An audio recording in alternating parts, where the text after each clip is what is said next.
Welcome back. Thank you for joining us this week. We've got lots of fun things in store for you today. I'm just waiting for everyone to get in, get those cameras on, to get connected so that you can hear us and so you can see us. I think we've almost got everybody. I'm just going to keep pressing that button.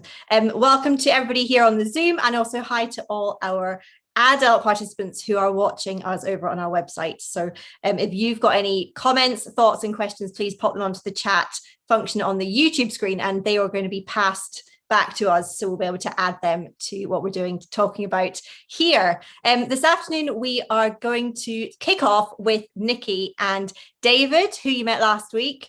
And then I'm just going to kind of talk you through the afternoon as we go. So you will need your instruments and things kind of handy, ready by your side, nearby. So if you don't have that out, it might be a good idea to kind of go and get it so that you can join in with everything we're doing. So I will introduce our ambassadors to us. We've got Ariane, who is our lead ambassador today. We've got Heather, and then we've got Rosie, and we've also got a couple of our new ambassadors, Yasmin and Zoe. They all have the word ambassador next to their name. So if you've got any questions, you can write to one of them and they will be able to help you. So without any further ado, I am going to hand over to Nicky and to David. Have a lovely afternoon, everybody. Good afternoon, all of you. How are you all? Oh, I haven't seen many of your faces in some time, and some of you are brand new. It is so lovely to see you. Now, I have been keeping up to date with all your progress and all the millions of things that you've been learning. And it looks like you're all doing a really good job at absorbing a lot of information. Now, what can happen when we're getting told a lot of things is sometimes our brain feels slightly like it's going to explode, but that's okay. We just let it all soak in. You can take notes if you like. You can look back at recordings. The main thing is never to stress. Because what happens when we're worrying about trying to absorb too much information is actually we just think, oh my goodness, maybe I'm not remembering things, instead of just concentrating on what's being given to us. So I want you all just to relax and enjoy being taught by all these incredible musicians. So we're so honored to have all of our ambassadors with us today, and the incredible David Watkin, who I know you've all learned lots of things from already, but I'm excited to learn more. So we are going to start off with asking you guys just a couple of questions, because I want to make sure that you have actually been paying attention. It's not a quiz, it's just a couple of general questions. And also, the two questions that I'm going to ask you to begin with, there can be lots and lots of responses. There's no absolute right or wrong response. So the first one is to review some of the principles of Baroque music. Now, when we open the chat, you can answer in ways of what you think the word means. You can answer in ways of how it makes you feel. You can answer in ways that are specific about the music that we are learning. So we're talking about Baroque. Now remember, there's no word before Baroque. We're not talking about any specific kind of Baroque, just Baroque generally. So Laura, if we could open the chat, and I'm going to have fun reading all of these amazing responses. Yep, we're ready when you are. Oh, we've got a great start. I got it sent directly to me, but it was dance and drama. Very expressive, expresses many things. Resonance, beautiful. Somebody said Bach. You can't get much more simple than that. Just go for the top of the chain. Bach is expressive, ugly, excellent, good. We're getting right in there. Feeling, light and dark, drama, energetic, amazing. Lots of people saying expressive, which is really great because we're trying to achieve that. Somebody has said chiaroscuro, light and dark. Somebody's getting very fancy with their language. I'm very impressed. Some people are saying no vibrato. Now we can talk about that a little bit later on. Repetitive in motives, absolutely. Drama, ugliness, madness, wild, energetic, lively. David, do you want to read some of them that you're picking out? There's a great one here, which is grotesque. I really like that one. Like, remember the grotesque pearl that had sort of grown in a funny shape? which was Baroque, and chiaroscuro, absolutely great. That light and dark, these are all brilliant. Absolutely. Some slightly more in-depth uh, descriptions here, talking about it coming from the French word irregular shape, feeling the Baroque era atmosphere in a room full of dancing people with funny clothes. They might not have thought they were funny, but you know. Yeah, Uh, they were normal the, clothes, right? To them. exactly, normal clothes for the time. Contrapuntal, yes, interesting. A musical world, passionate. Okay, I think that is plenty of responses. Now I'm going to ask you guys to stop responding to that one, and I'm going to ask you a different question now, which is what comes to mind when you think of Italian Baroque in particular? So, Italian Baroque. We're not going to mention the football. We're not going to mention the football. Maybe we've got some Italians here. Okay. Oh my goodness. Furious. Madness. Passionate. Mad and wild. Corelli, Vivaldi, bouncy. David, go for it. What are you seeing? Awesome, somebody's put. Not polite. A lot of people saying passionate. A lot of people saying dance. Rough but controlled. That's really interesting because that's two opposites meeting. There's one here I don't understand. Somebody's put medical times. I think I that's mean, a newspaper for doctors, isn't it? I don't know what that one means. why not? You know, why not? Like I said, no wrong answer. Con fuoco, jumping, loud. Okay, so I'm going to give you like 10 more seconds and then we're going to close this chat. I've thought of one that I don't think anybody's said yet. Yes. Maybe I've missed it because they're coming so thick and fast here, and that's about words, about really the difference between Baroque music and what went before it, which was much more. Remember this word contrapuntal? That you do get contrapuntal Baroque music, but the idea about music before Baroque music was that you could have a piece that was 10 minutes long, and it would only have the words Ave Maria or Agnus Dei. So, in other words, it was giving you like a vibe, a feeling of what the words meant over a period of about 10 minutes. Whereas in the Baroque period, it's suddenly like there's a note for every word or every syllable of the word. So, it's the importance of the words. Remember in the Italian, prima le parole, first of all the words. Can you all say that? Prima le parole. Just nod. It's okay if you can. Just nod. I'll believe you.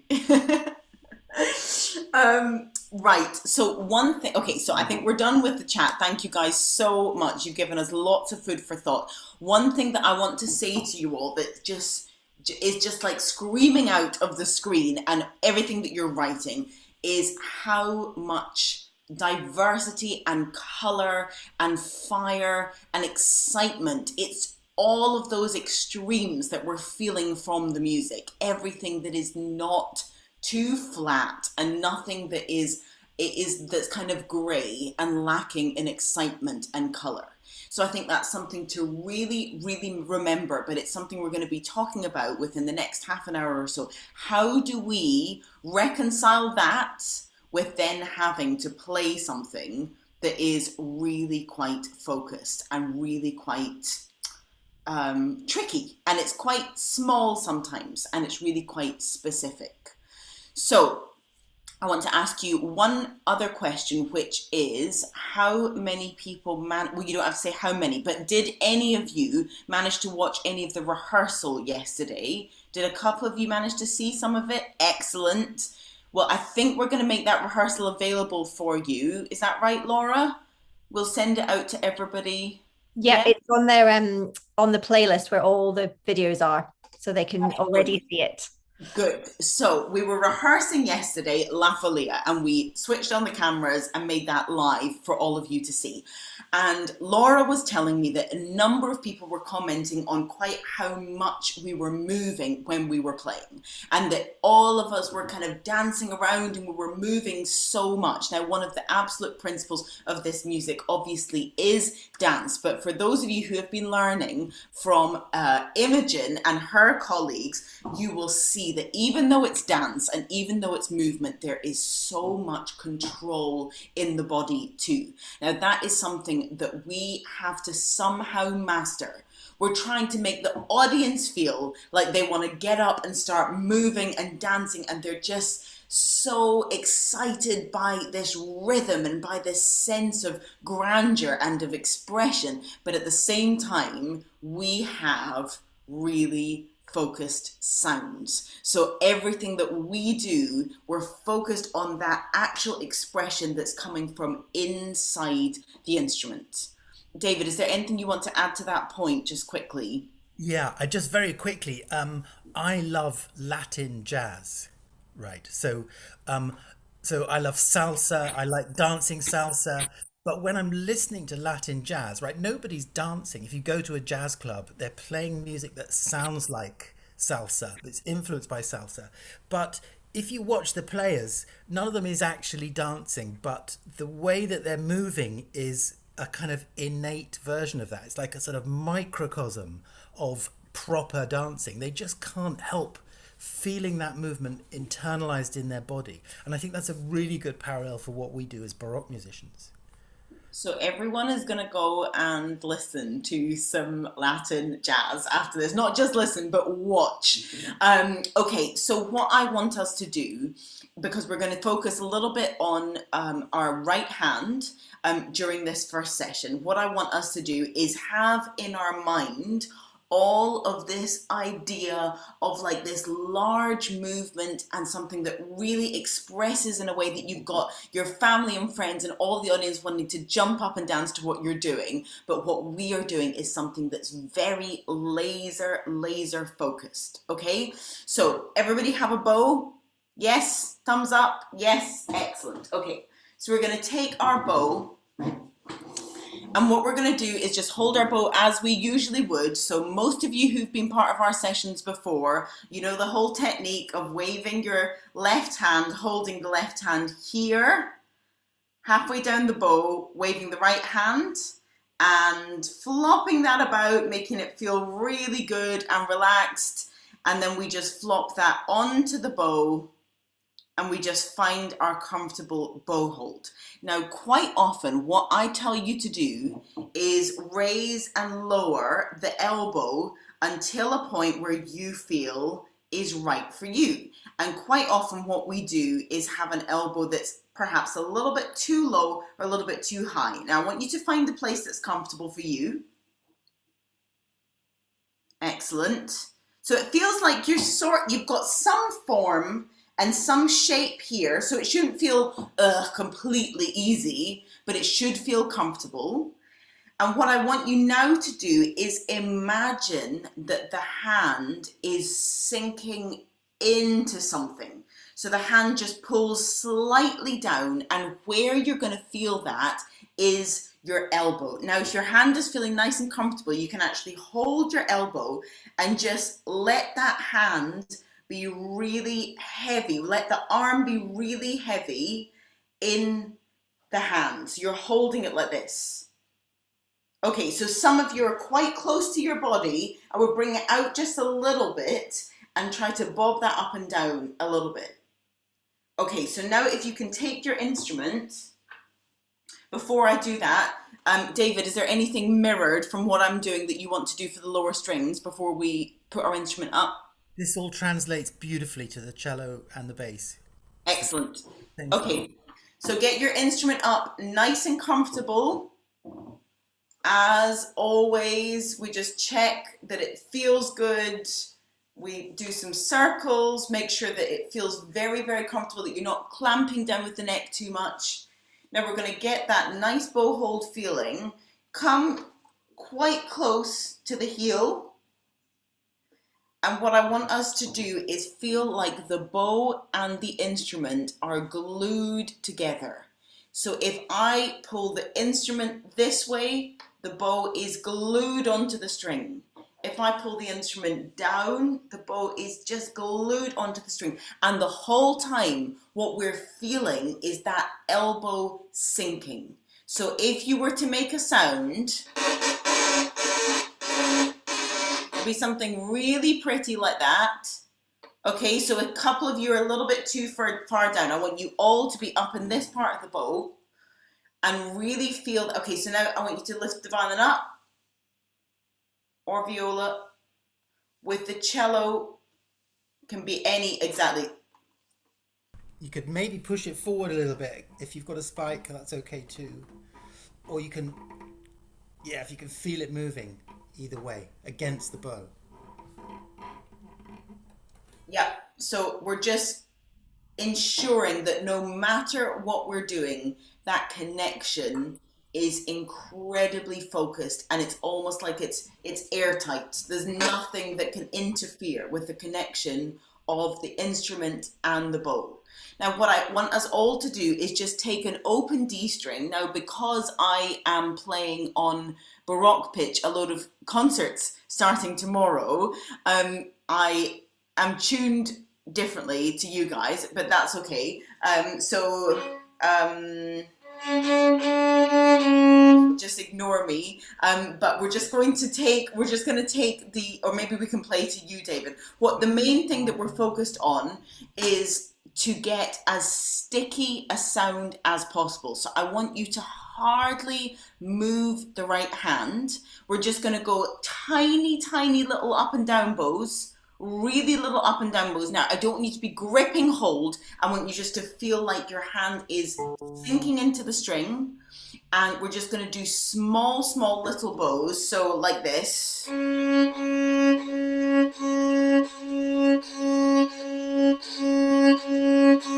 there's a little bit of an attack at the beginning of the string. You don't have to have that. I just want you to use a very, very small amount of bow. Can we try that? David, is there anything else you want to add for the cellos? No, that's all perfect for the cello too. Okay, you guys go for it. We are watching you. So we don't have to play in time together. We can just do our little tiny strokes.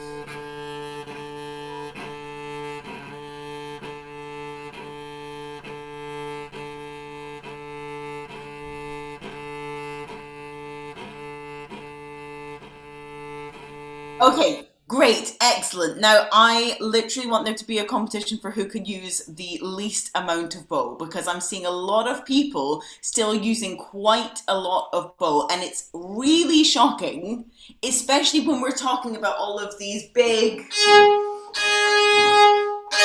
We're like talking about all these big motions and we think, oh, we've got to use all our bow and be so excited and use all this energy. It's shocking to see how little bow we actually need to create a really, really good sound. So I want us to do it again. It might be a little bit easier if we do have a rhythm. So if we go with this kind of tempo,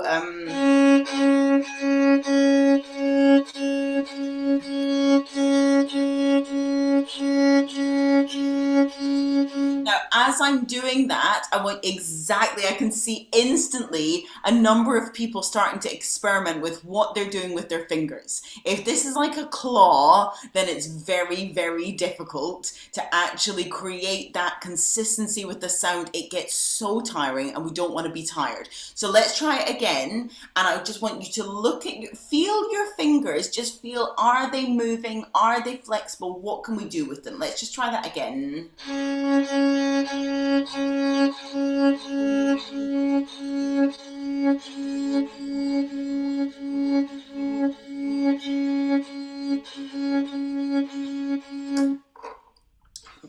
David, because I'm playing, is there anything that you can see? I'm just looking around. I can definitely see people that look as if they're playing Tchaikovsky violin concerto. Too much bow. You could get round the 4/15 problem if you play your A string. We all play our D strings. That might work better, just so that we're hearing a nice interval. Sure, I can do that. Okay, let's just try it one more time. 1, 2, 3, and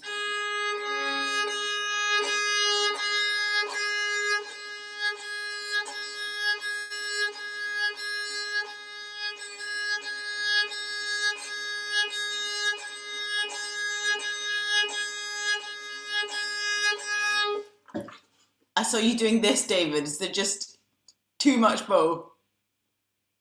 Okay, let's try it one more time. Guys, I want you to go even further up and I want you to use even less bow. Just really, really be focused. And we're watching every single one of you. So everybody counts. Okay, let's try it one more time. One. Yes, yes, David, go for it. How much of your arm are you using, and how much of your fingers are you using? Where's your movement coming from? Are you asking me? Yeah. Right. I'm using a little bit of the upper arm, a Yeah. little bit, and a fair amount from my fingers, but I'm using very, very small movements. So everything is tiny. I mean, the upper arm must be almost not moving at all, right? But it is moving. Yeah. Yeah. It's the same for us cellists as well. That this is moving a little bit, that's moving a little bit, the fingers are moving a little bit, but it's all kind of like microscopic version. Absolutely. Okay, so now what I want us to try and do is those retakes. Now, what we want to do is feel that the retake itself has quite a lot of motion, but the minute the bow hits the string, it's like time stands still. Okay, so if we can just take the instrument without the right hand, and I just want to see that nice big motion. If you take the bow down, and just nice big circles. Excellent. And I want you to hear in your head, we've been talking a lot. That's actually quite tiring to do that for a while. We've been hearing a lot about the importance of the first beat and the second beat. And that second beat, even though it's longer and it's beat 2, it still has a lot of weight to it. So I want you to hear in your mind as we're doing that motion, 3, 1, 2, and down, down, and down, down, and down, down. Exactly. Excellent. Can we try it with a pizzicato now, just with open strings? Sorry, my violin's out of tune.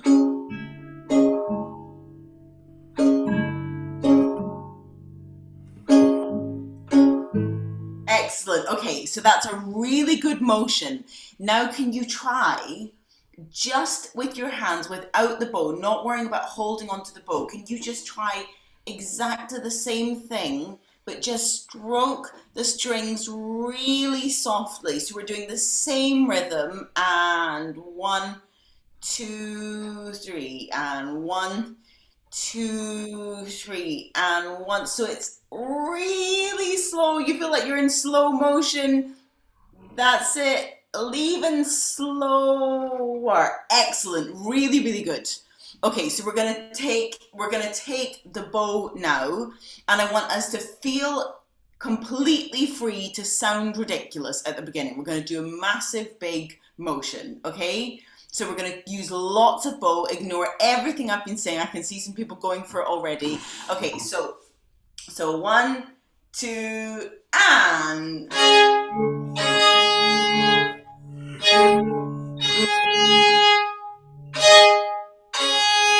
keep going. 1, 2, 3. 1, 2, 3. 1, 2, 3. Okay, excellent. Really good. Okay, now I want us to do the same thing, just as if we're whispering to somebody, as if we're just very like cautiously trying to say something to somebody. So we're going to take a tiny amount of bow. I don't want to see people up here.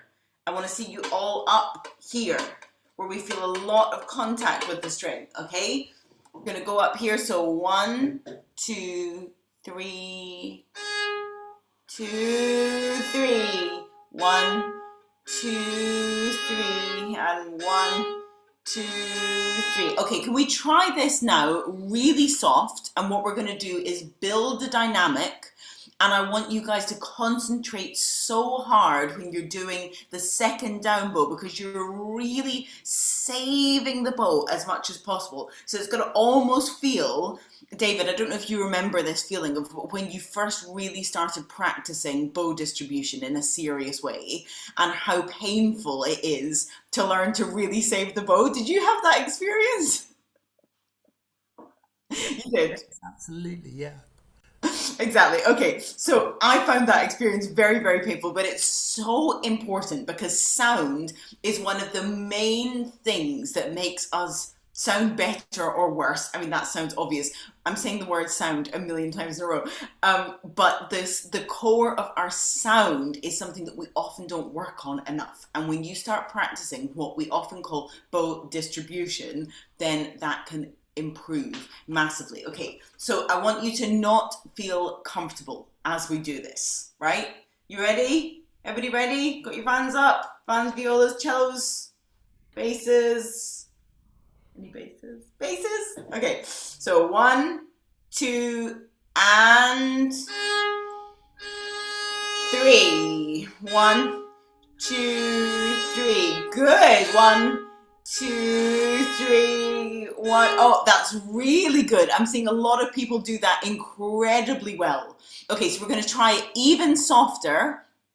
Anybody who's finding that they're gripping with their right hand, keep imagining, and somebody very helpfully put that in the chat about stroking a cat. Keep imagining that your hands are part of that motion, that you're actually stroking something like that, as opposed to too much like down, down, down, like you're trying to control it so much. Try to keep those hands feeling nice and soft and flexible. Okay, so we're going to start really soft. 1, 2, and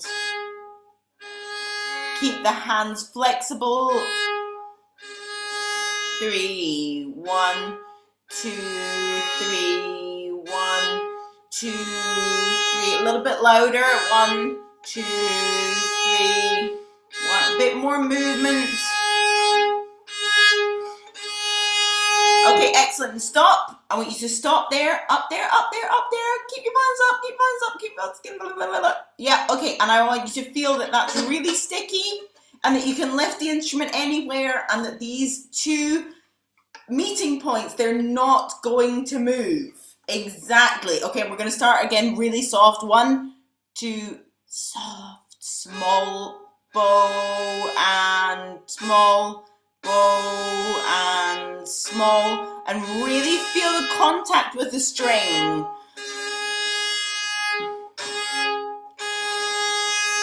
That's it, and now a bit louder.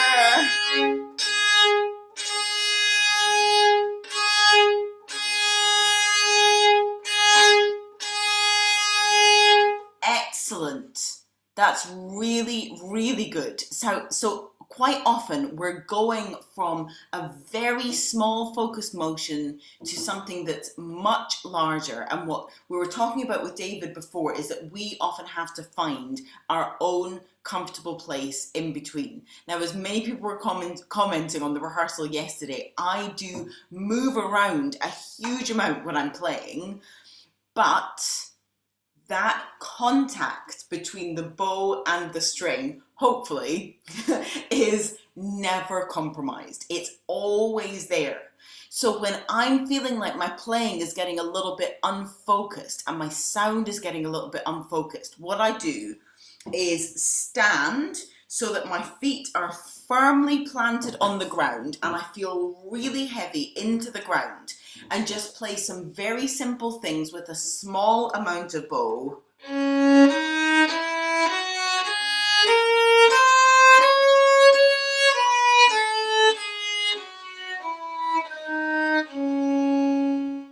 With a very, very focused sound. I was going to ask if our lovely ambassador Heather, who doesn't have a funny tuned violin, would mind doing exactly this for us with a D minor scale. So we can hear her playing, and I'm going to just watch all of you guys. Now, I want us to just add something to that before, in the last 5 minutes or so, we're going to just experiment a little bit with holding the bow in different places. And perhaps, David, you could do that with me. So what I want us to do, because so much of Baroque music is directional.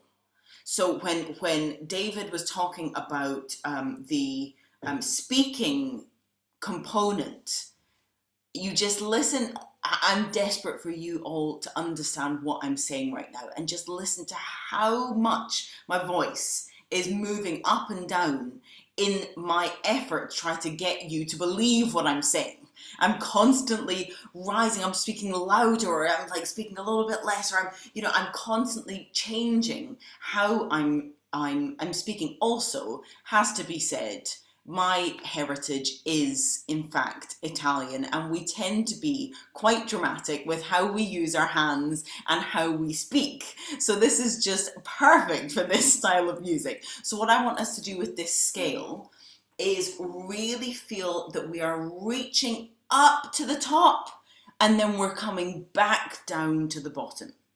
And this is another thing that a lot of people talk about with Baroque music. Quite often when something rises in pitch, it can get a little bit louder, and when it comes back down, it can get a little bit softer. So I'm going to demonstrate, and then we're going to hand over to Heather, who you will then play along to. So we start soft.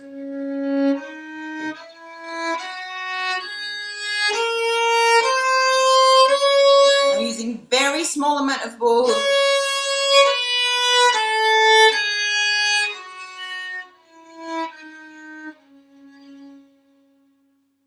So we're going to make that as expressive and dramatic as humanly possible. Heather, can I hand this over to you? We've got a little friend in the background. She's got a little birdie. Very noisy little bird today. Okay, so everybody ready? I want us, before we start, to feel that contact point. We feel the elbow, feel the fingers. Can everybody just show me a really good flexible right hand? Excellent, good. And I want us to lift our instruments up, or if you're playing the cello, forward, up, down, in front of you. So bring the hands even more kind of together in front of you. We never do that, so we're not going to do that, because that's something we never do. No, we never do that. Okay, great. So we're really, really stuck together. And from that point on, we're going to imagine starting really soft, and then we're going to follow Heather. Go for it, Heather.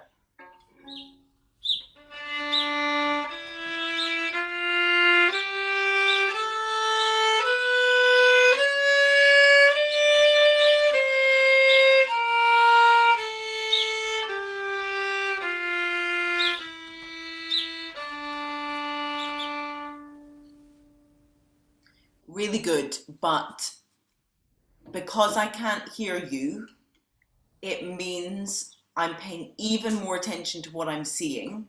And I saw a lot of people play the first note with almost as much bow as they then played the top of the scale. So I want it to look like an accordion that is being pulled out the way. I want to see you start even smaller.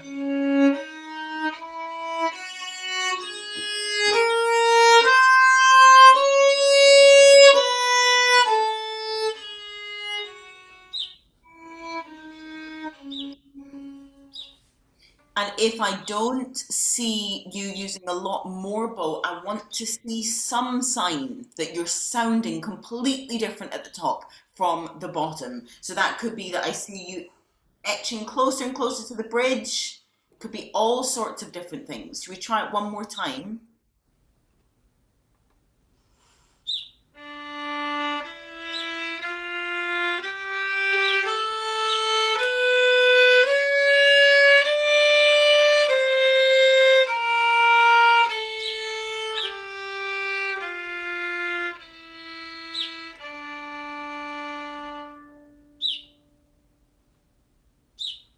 I just can't get over the cuteness of that little birdie.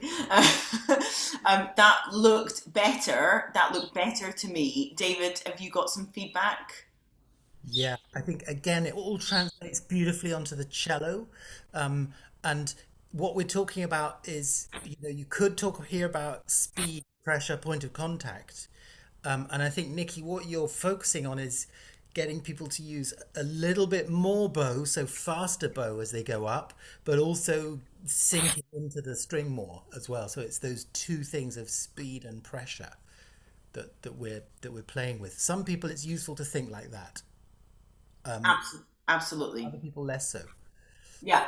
Lots No, of absolutely. People interpret, translate these things in all sorts of different ways. So the last thing we're going to do is just experiment with where we hold the bow. Now, we're going to just start off in our normal position and then just travel up a little bit and just feel how different the weight of the bow feels. Some people are looking really happy holding the bow in this place. I actually find it really fun to do and to experiment with. There is no absolutely right or wrong, but quite often we grab hold of the bow so much down here because we're dealing with the weight of the whole bow. So regardless of whether it's because we're trying out Baroque music or not, it can be a really helpful thing to kind of relax our hand a little bit, to go where the bow is less heavy, it's a bit less stress on the hand, and feel how we can sort of control the bow in that way. David, have you got some tips for us on this? Yeah, I think like when I first learned to play the cello, I remember being told the thumb goes here, the finger goes there, the little finger goes there, and it was like a game of Twister, where this your right hand on the green pad and all that kind of stuff. Actually, the thing that Nicky started with, that can go anywhere on the stick, because the kind of furniture of the bow isn't necessarily kind of like controlling where stuff has to go. So I could hold my bow, literally. Can you lift it up a tiny wee bit, David? Oh, sorry, yeah. Yeah, great, perfect. Yeah, so I can, especially if I'm holding, and especially for the cello, it's quite useful if you can hold the other end of the bow before you bring it down to the string. Yeah. And then what comes from that, I think, is rather than having a bow hold, your bow hold changes for every centimeter as you go along the stick, because the weight is changing all the time. And what the other, I just want to say one more thing very quickly. That lovely exercise that you did, Nikki, where you were asking us to do this, which is like almost plucking, right? But like sort of legato plucking. Yeah. That really makes me feel that that my bow is an extension of my fingers. You know what I mean? That as I bow, it's kind of like my bow is connected to my fingers. Almost like when I'm writing with my pen, the shapes that I make with my tip of my fountain pen, right, it's an extension of my fingers. And my bow is doing really the same thing as I'm speaking with it. And I can do that anywhere.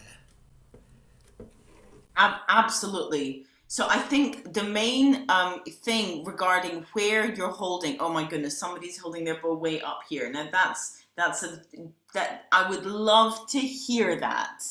Excellent, good. I'd love to hear what that sounds like.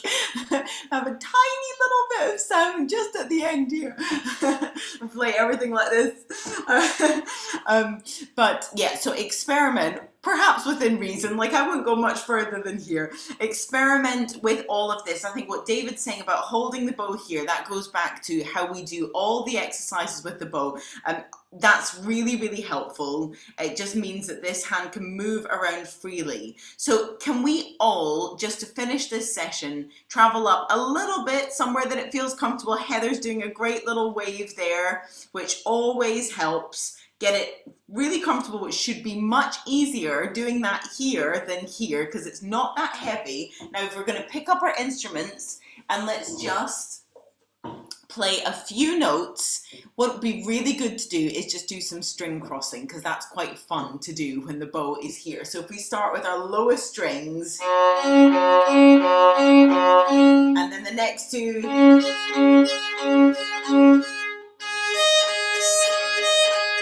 some people have gone straight back down to here. Don't give up, guys. Try going, stick to here. Good, okay. That's better. Good. Don't give up at the first hurdle. Some people are halfway up their bow. Okay, so can we just try this one more time? Do exactly the same thing. Come to about here and a small amount of bow. We don't need to use every single part of our right arm. I'm seeing some of this. So let's just use a little bit of the bow, much smaller, much more focused. Remember what we're saying about just that focused, concentrated sound. If we just calm everything down, really get our mind focused on that, a small amount of movement, using the fingers and a little bit of the upper arm, and we're just going to calmly go through our strings. Sorry.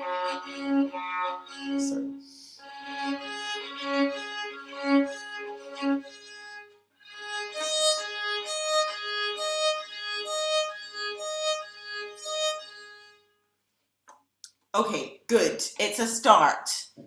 Maybe we can return to that at some point today, David. Trying to experiment more with holding a little bit further up the bow. So thank you guys. Thank you guys so much. Thank you, Heather, for your demonstrations and for the presence of your very cute little bird. Okay, so we're going to hand back over to Laura now. Thanks, Nicky. Just before we do, we just got asked one quick question, which is about how flat you had the bow hair when you were doing those exercises. Never flat enough. My question was, should it be flat or should it be angled? It wasn't. Nicky's playing with a really non-flat bow hair. Is there a kind of general? I would have to agree with somebody if that was their critique of me playing, is that my bow hair often isn't flat. But no, I think if you, it just depends on the weight. I have very little hair on this bow. So genuinely, I have no choice but to pretty much play with a flat hair. If I were to be angled at all, it's an amazing exercise for somebody like me who you know, in certain parts of the bow, I will not be necessarily playing with a completely flat hair. I have no choice but to have it pretty much angled flat like this. If I'm going either side, I tend to literally fall off and I'm playing on the wood. David, what's your view? Well, it depends, doesn't it? I would say you can, obviously you've got with a cello, it's like a motorbike thing that you can sort of rev your bow to be flatter, and we go the opposite way, we tilt this way. As Nicky says, the Baroque bow's got less hair on it. Even in like 1800, they were still experimenting with how many hairs to use. And I think I think they were less conscious then about playing flat on the hair. But if you're playing a concerto in front of an orchestra, absolutely you've got to be, you know, playing with a pretty focused flat bow, even in the piano kind of sounds that you're making. If you're playing second violin in a string quartet, making some beautiful piece of Ravel or something, then playing with a more tilted hair is going to make a huge difference to the variety of things that you have. And that's what we're talking about with Baroque music, right? Is variety. Absolutely. Brilliant. Thank you. Thank you, Nicky, and thank you, David. So we're going to go over to our ambassadors now for a little bit of a creative activity, and then we'll be back all together with David. And I think we need to do a little quick unmute, I think, to say thank you to Nicky, because she is going to disappear off, and we'll see you all later. So I think I'll do an unmute just because it's really fun, right? I mean, why not? I'm not going to Anyway. say no to that. Okay, so we're going to do a quick unmute and then I'm going to hand over to Ariane. So thank you to Nikki. See you soon. Thank you.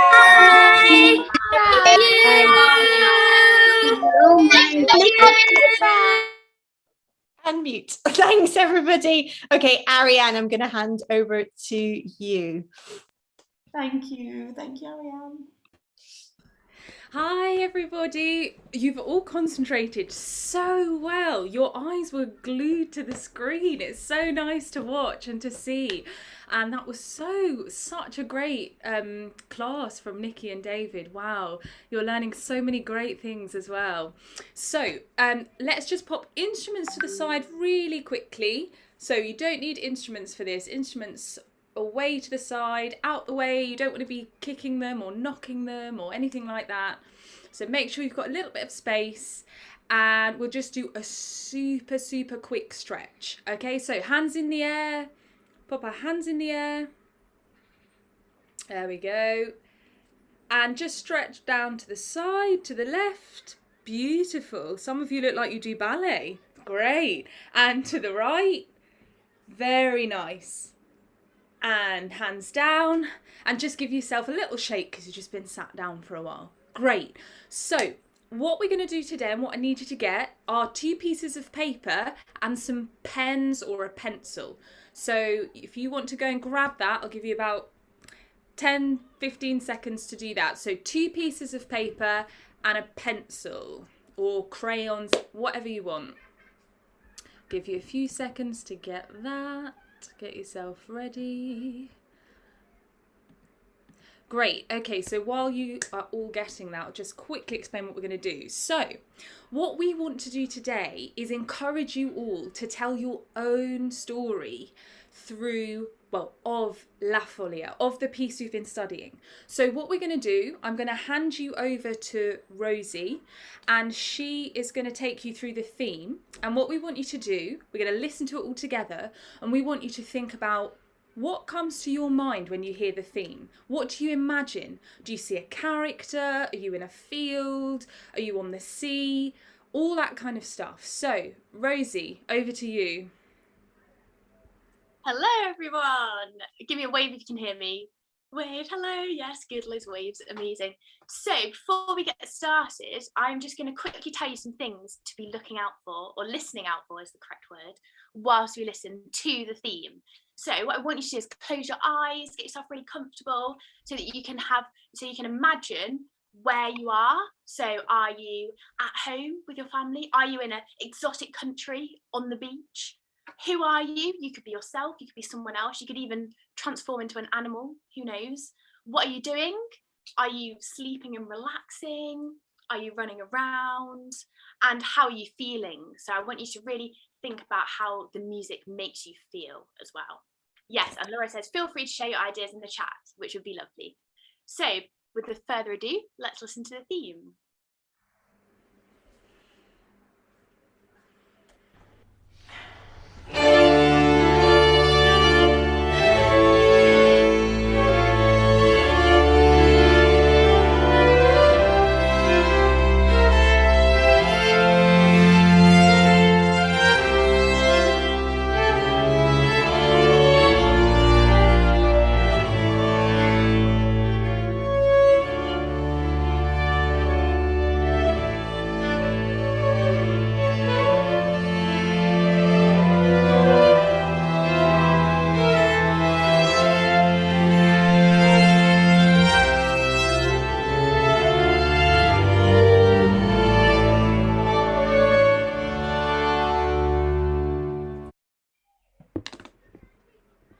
Amazing, thank you so much, Abby, for sharing the audio.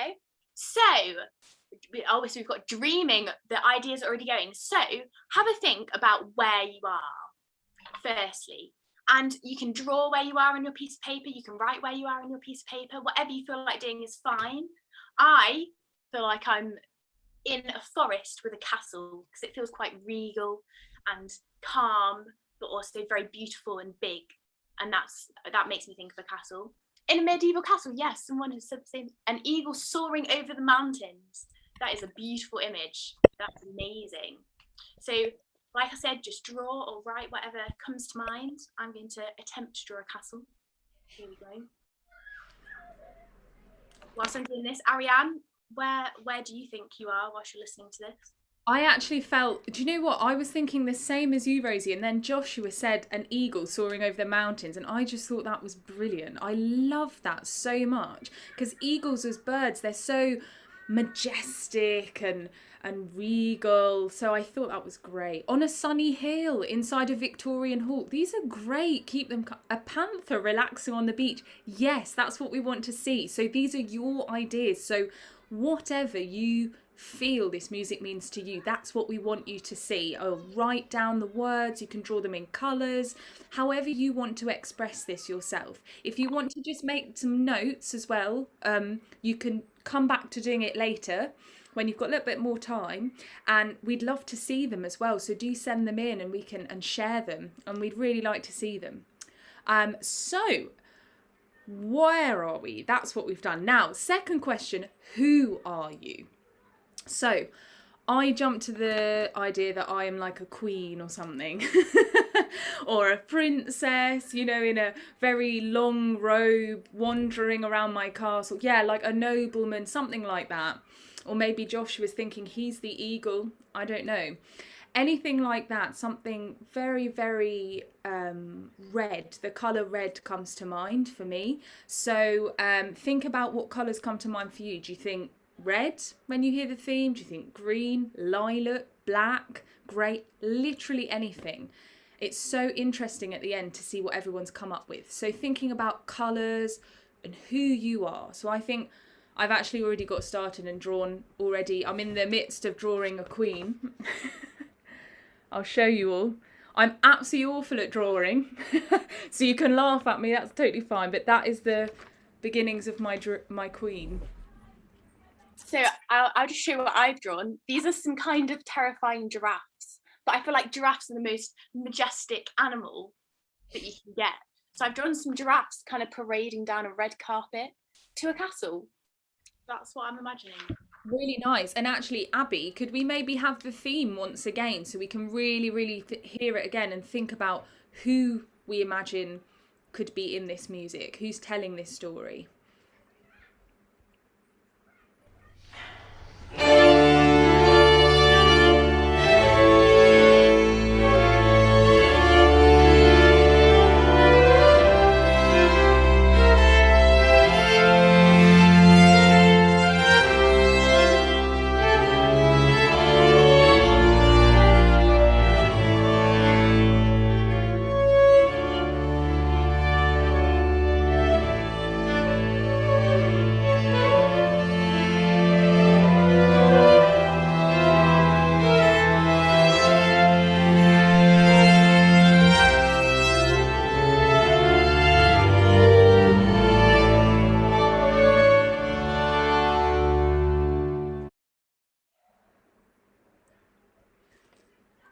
Lovely. So I'm definitely feeling royal vibes from this piece.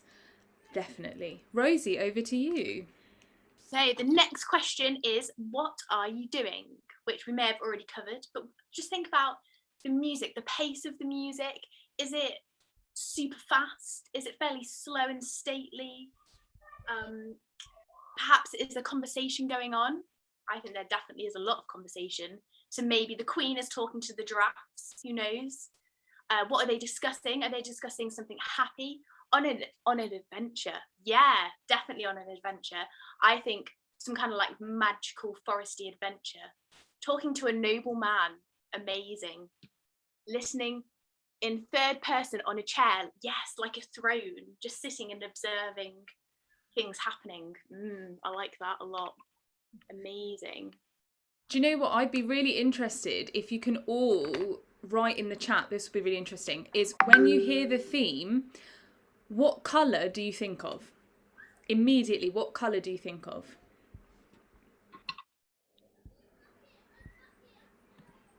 Red, blue, purple, blue, lot of blues, purple. Royal blue, I love that, yeah, great. musky green, I think I saw. Fantastic. Yes, I think of purple and blue. This is what's so great, is that's what's so great about music, right? I'm sure that's why a lot of you all love it, because we can tell our own story through the music. And that just shows you everything that you want to see, is that you're all seeing it from different points of view. Crimson, yellow, blue, red. Yes, plum. I like that one. Very nice.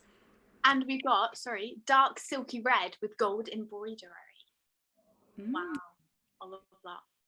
I'm really loving these colours. They're great. So, I think this is the final question. We've got about 2 minutes to wrap this up. It's going to be quick. But it's, how are you feeling? So that's something to think about as well. And this isn't just for this piece. This is like any piece you listen to. Always ask, how am I feeling? Does this music make me feel happy? Does it make me feel sad? Does it make me feel angry? All of those kind of things. What imagery comes to your head? And pop it down on that paper. Rosie, how do you feel when you listen to this piece?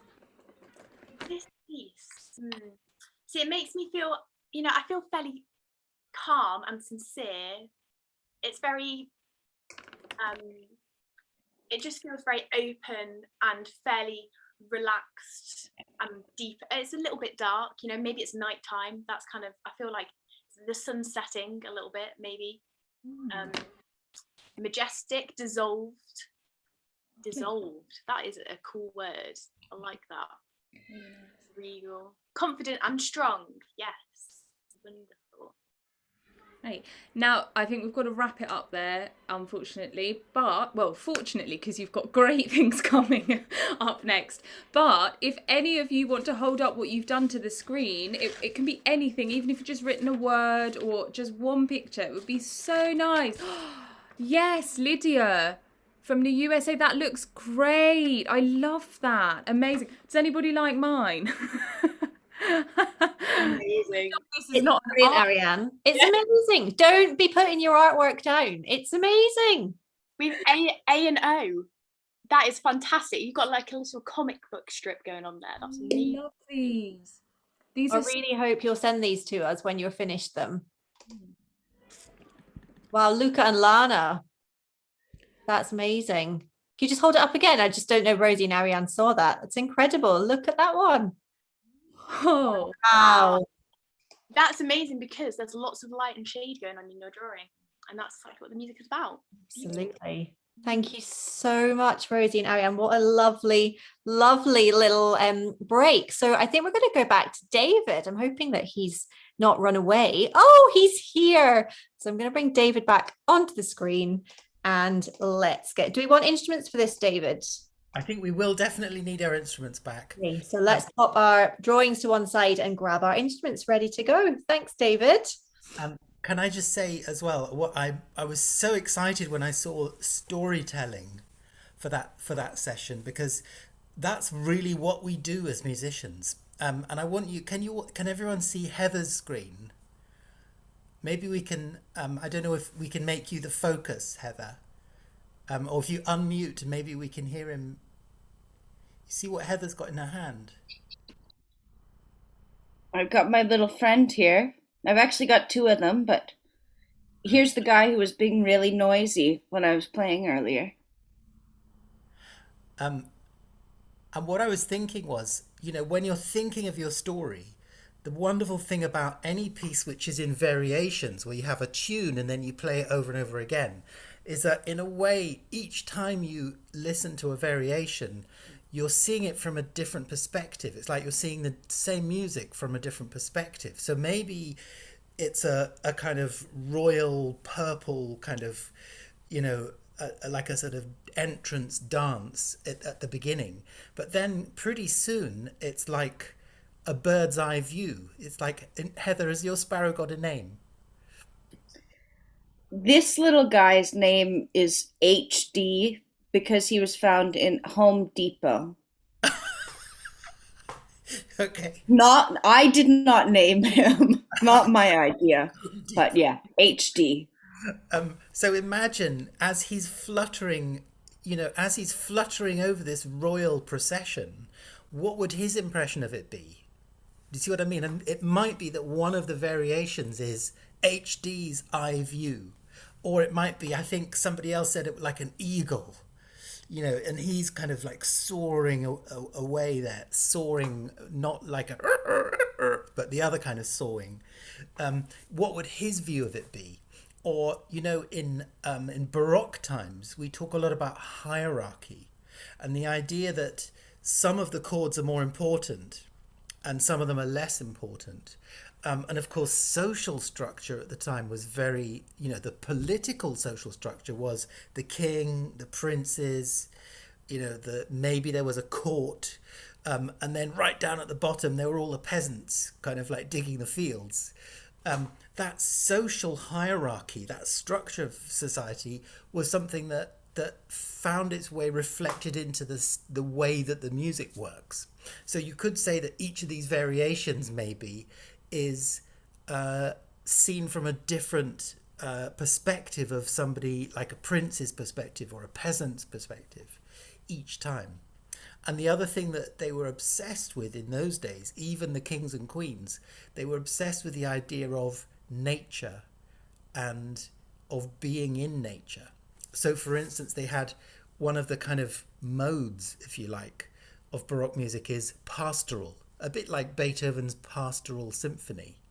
In fact, I'm just going to ask a question. Maybe you can type in, if you can think of what's the most famous piece of Baroque music that has pastoral themes, being in nature themes about it. I bet you loads of people will know it. And you even might hear HD tweeting away in that piece as well, because it's got birds in it. Four Seasons, yes! Vivaldi's Four Seasons. So, an example of this is actually Marie Antoinette, who was the Queen of France just before the Revolution. Let's just leave it like that. She famously said, they said there's no bread, and she said, well, let them eat cake.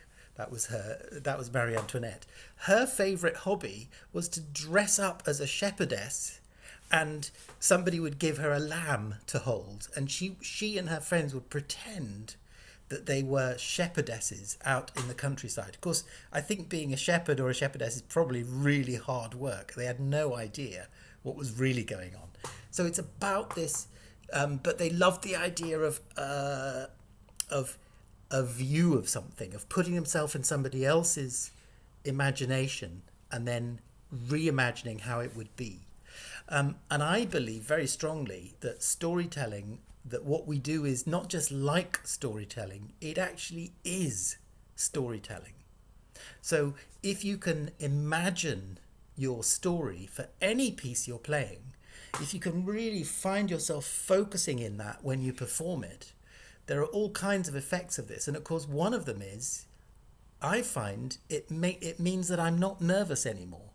Does anyone ever get nervous when they have to play in public?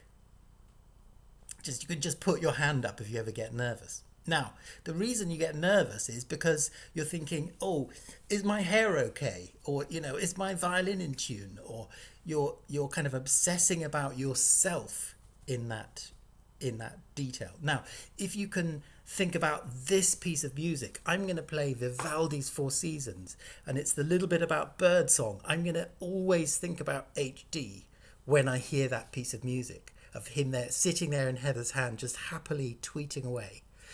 That's always going to be with me, even when I hear someone else playing that piece.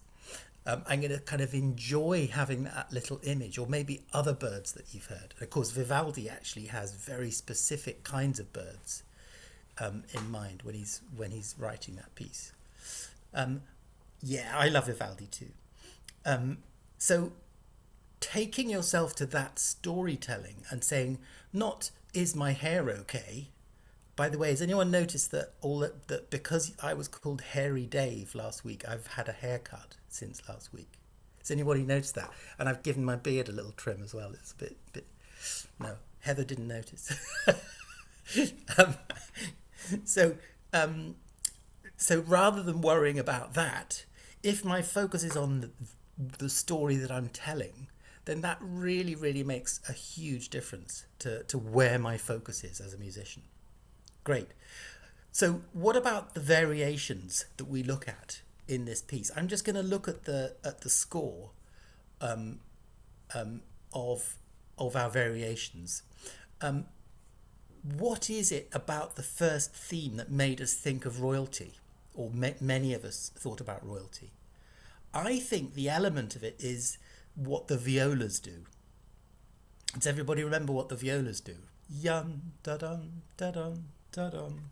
Now, that's quite difficult what they do. And I'm just wondering if we get our instruments and we have a go at doing what the violas have to do. With Nicky earlier, we were doing this lovely saraband, down, down, a pair of circles, a slightly smaller one, a slightly slower and deeper one. Yeah, circle, circle. I'm going to share my screen. You can either use the music that you've got from the Ayub Sisters version, or let me just see if I share my screen. Where has it gone? Hang on. So that's the Ayub version. I know, stop sharing. Sorry, excuse me, 1 second.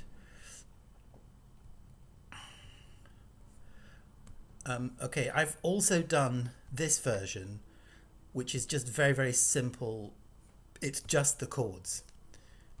So if you're a viola player, you can play the middle line. Cello bass, you can play the bottom line. And we can just play that note. Now I've written them just as white blobs, right? But what we're going to do is, so if you're a cellist, you can just do this.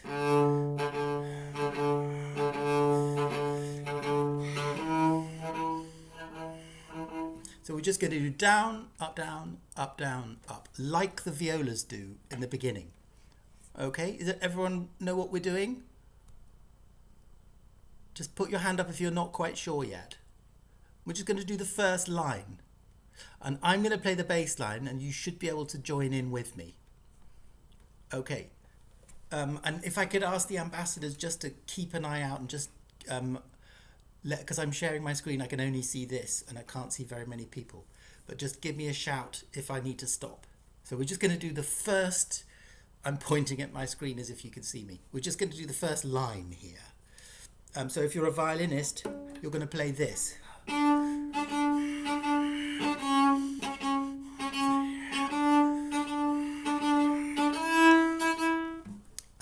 And if you're a viola player, you're going to do. If you're a cellist, you're going to do.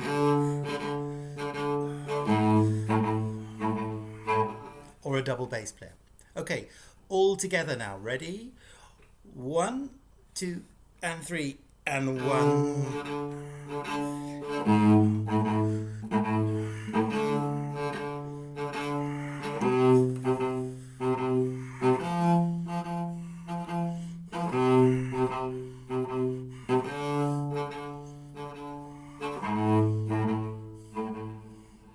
Very good. Now, I'm just going to stop sharing. One of the things I can see 1 or 2 people, I'm thinking of it fairly near the heel, and I'm just basically doing it as down bows, and then I'm catching a little up down with my little circle.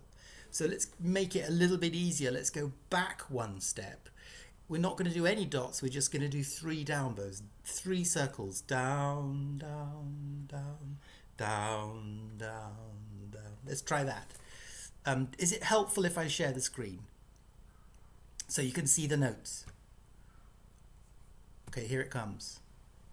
So 1 more time, just 3 down bows, and then next time we're going to drop in those little notes there. So keep your arm nice and floaty. Keep experimenting with where you hold the bow. A little bit nearer the point of balance might help you, so your bow is lighter. 1, 2, 3, 1, down, down, down, down, down, down. Little circles with the bow, yum. Little circles. keep it quite near the heel. Near the heel, little circles. Very good. I can only see a few of you who've hands up if you feel you've got that idea of doing 3 little circles with the bow. Fantastic. Well done. Well done. Ambassadors, can you see lots of people doing lovely little circles? You can just maybe just unmute yourselves and tell me. Yeah. That's cool. I can't see the chat yet. Let me just see if there's any chat there. Yeah, Okay. I think lots of them are getting it. Excellent, excellent. Would you like to try the next thing after that? Which is, someone's saying, are the notes on your version crotchets? I've just written them as whole notes so that we can do all kinds of different rhythms with them. Okay, I'm going to share the screen again. This time we're going to play the same notes, but with just, if you like, you don't have to, you can just drop in a little note. So here are my 3 circles. And now I'm just going to drop in as my bow lands. I'm just dropping in that little tiny note just before it. But it's the 3 light little circles. And if you can imagine HD, imagine Heather's little sparrow, how light he is. His tiny little feathery body. It's so light, yeah? So he when he flies up, actually I think he can't fly, can he? But anyway, if he were able to fly, he would just jump off the ground and then hardly touch it as he lands again. So 3 little circles. If you like, during it, try adding some little pa-dum, pa-dum. Here it comes. 1 and 2 and 3 and 1. Little circles.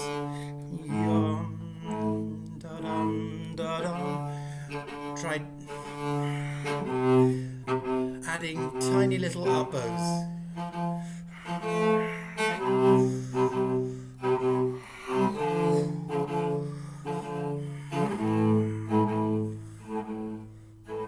Good. And remember, if you keep it quite near the lower half, quite near where you're coming back to land, like a little bird coming back to land on the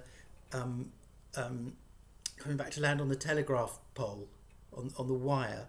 Yeah, he's just landing there very delicately. Yum, ba-dum, ba-dum, ba-dum. Let's do a little experiment. Just hold your finger up and point to the screen like this. Yeah. Now that's going to be your string. Okay, now you're going to hold your bow upside down, so you're going to be bowing on the wood on your string finger. Are you ready? I'm going to do a little circle. And just like me, point your finger at the camera so that I can see what your bow's doing. Great. Little circles near the heel. Yeah, near your hand. 1, 2, 3. Circle, circle, circle. And your finger might want to move a little bit because what you're doing is giving it the weight of the right arm a little bit, just for a moment. And then let's try the little note. 1, be-dum, ba-dum, up, down, up, down. So it's landing and then bum, ba-dum, ba-dum. Make sure your finger's pointing right at the camera so I can see it. A little bit higher, some of you. That's right. And we're using 1 inch of bow. 1 inch is 2.5 centimeters. Yeah. 1, da-dum. That's good. Good. Now, does anyone know a different way of doing that rhythm? I'm just going to look at the chat. You can just type it on the chat. So that bowing that that we're doing is just separate bows. Down, up, down, up, down, up. Yeah. Can anyone think of a different way of bowing that kind of rhythm? Hooked bowings. Yes, exactly. Now, does anyone know what hooked bowings mean? Doing it all in one bow but pause, legato, down, down, up, up. Exactly. Hooked bows means down, down, up, up. In other words, instead of doing circles down, up, down, I'm going to do down, down, up, down, up, down, up. Now, I think that's much easier. So should we have a go at this? I'm going to put the music up again, and we're all going to, let me just share my screen. There it is. I'm going to put the music up again, and we're just going to do the first line one more time. Here it comes. And this time we're going to do down, down, up, up. So your 3 crotchets will be down, up, down. Let me just demonstrate what I mean of the 3 crotchets. Down, up, down, up, down, up, down. But I'm also, this time, instead of tucking in a little bird landing on my up bow, I'm just doing a little bird landing before I take off for the next one. So it's down, down, up, down, down, down, up. Okay, let's try it with the notes of the basic music. Here it comes. 1 and 2 and 3 and down, down, up, down. Down, up, down, up, down, up.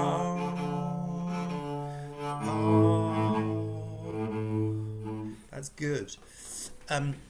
Don't worry, you can think about that if it's not working. You can do the simple version, which is no dots, just playing it, going left, right, left. Now, does anyone notice anything funny about the bowings there? In bar 1, you start with a down bow.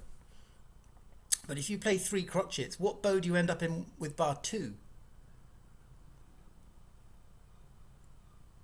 You end up with an up bow in bar 2. So it's a bit like we've got to, good question, how much bow should we use? A bit less. It's always a bit less. An up bow, thank you. So it's like having 2 legs, isn't it? When we walk, walking, marching goes very well in 2 times and 4 time, yeah? 1, 2, dum, dum, dum, dum. That left, right, works very naturally. But a lot of dance music is in 3 time. So we have to then start thinking about how do we do that? 1, 2, 3, 2, 2, 3. When I was a bit younger, I spent a lot of my time roller skating. Are there any skaters there? Hands up if you're a skater. Yeah, an ice skater or a roller skater.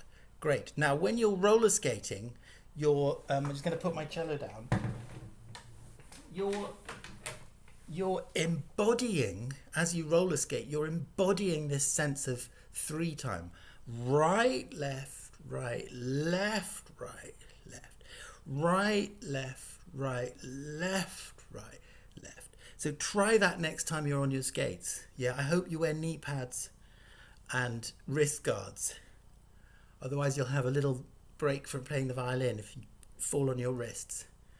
Yeah, right, left, right. Now, just have a think about how that translates to bowing in 3 time. Down, up, up. It means that you have a sense that some of the up bows are different from the other ones. Yeah, so the down bow that I do in bar 1 is different from the down bow I do at the end of bar 1. Do you see what I mean? Down, up, little down bow. And then in bar 2, I do a big up bow, up, down, little up bow. Yeah, so my circles are going to be different. Have you still got your pen and paper from the storytelling session to hand? Let's just get our pen and paper. And I'm just going to do a version here with my pen, and I'm just going to show you how I think, this is how I think I bow when I'm doing 3s. Here's the first bar, down, down, up, and that's the second bar. Can you see that?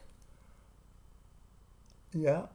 So I'm doing a big circle or a big arc of a circle, and then another one back. So it's going to look like this: down, up, down, up, down, up, down, up, down, down. And that pattern there is going to kind of keep recurring as I do it. Yeah, and it's going to give me a sense of flow as I do it. Now, that's the really hard thing, is to do that and the little dotted notes and keep a sense of the phrase through the 16-bar arc of the melody. And that's the thing that our little feathered friends, the birds, are so good at doing. Yeah, that they can fly and then they can float in the air and then land when they want to, because they're in control of that telos. Does anybody know this lovely Greek word? I'm just going to write it in the chat. Telos. Now, telos means the goal of where you're going to. And I did think actually that in Greek football matches, if somebody scored, they would all go telos. But no, it's not the same. They don't do that. But that's the journey of where we're going to as we tell our story. Does anyone know this piece of music, which is written in 3-time as well? It goes like this. Dum da da da da dum dum dum dum da da da da dum dum dum. Yes, I can see a few people waving. Well done. Nice tiara, by the way. Dum da da dee dee dum da da da dee. Yeah. So, when you play that piece, it's like this Folia. It's a dance, and it's a dance in 3-time. So there are various things going on as you play it. One of them is, and it's a Bach minuet. Yes, and it's the end of book 1, isn't it? Of the Suzuki book 1. So as you play it, this bar has a sense of going to the next bar. 1, 2, and 3, and 1, 2, 3.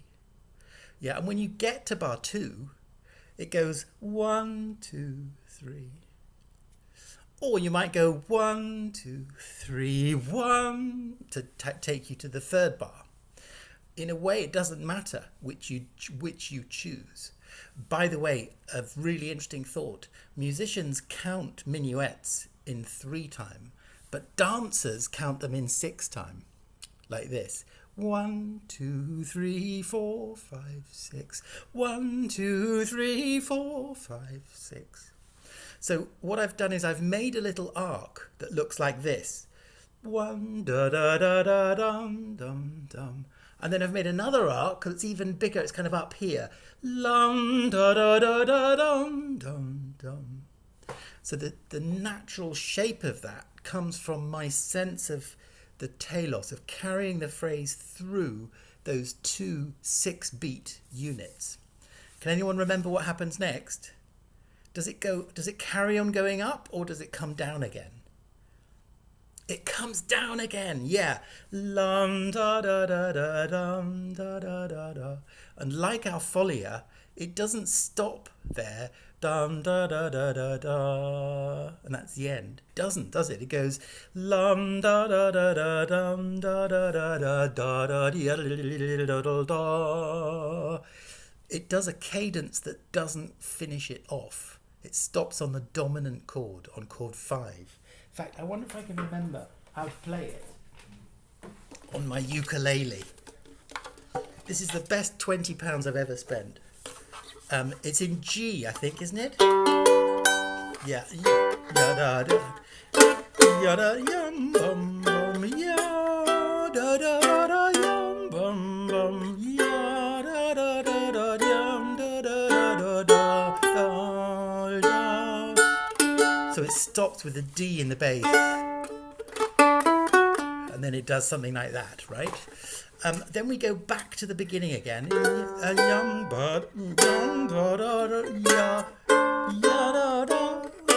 By the way, I'll let you into a little secret. I can't really play the ukulele, but it helps me in my head. It helps me kind of like feel the harmony in my fingers. So I shouldn't be doing it in public. And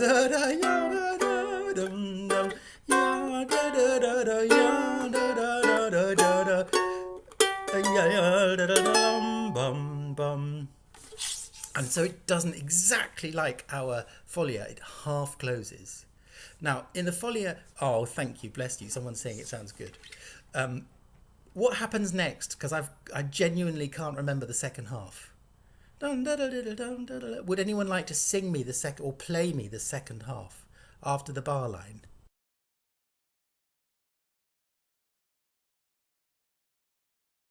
Just unmute yourself and play it. I can see someone there called Kiko. Kiko, why didn't you play it for me? The second half.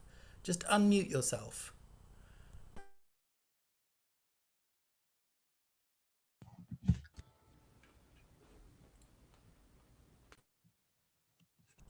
Kiko, are you there? Yeah, she's about to start. Great.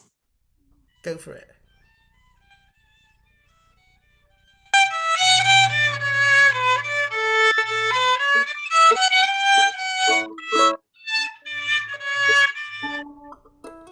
Thank you. That was beautiful. Should we just give her a little round of applause? And you can do a bow if you like. Excellent. Fantastic. So thank you, Kiko. So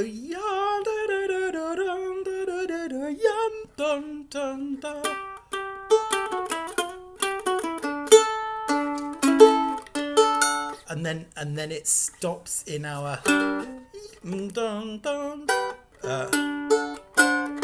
and then it stops, takes us back home. And that's the beautiful thing about this idea of storytelling. And I've talked about this a little bit on one of the videos, that all storytellers all over the world all have these same ideas about what stories are and how they work. And very often, and you can think of your favorite book or movie that you know, or story or folk story that you know, or even song that you know, that will start with the hero being at home and then finding that something's wrong, that they've got to go on a journey. They go on a journey far from home. They meet somebody who gives them a piece of information or a magic sword or whatever it is they need. And then they fight, they battle with the bad people, and then they overcome them, and then they come and they have a journey to return to home. So they go in a circle. And that's exactly the shape that our Bach minuet or our Folia has. This is our journey away.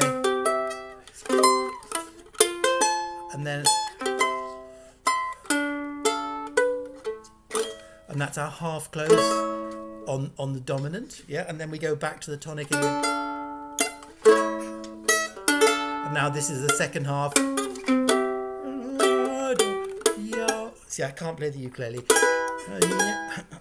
There it is. And then this is how we finish.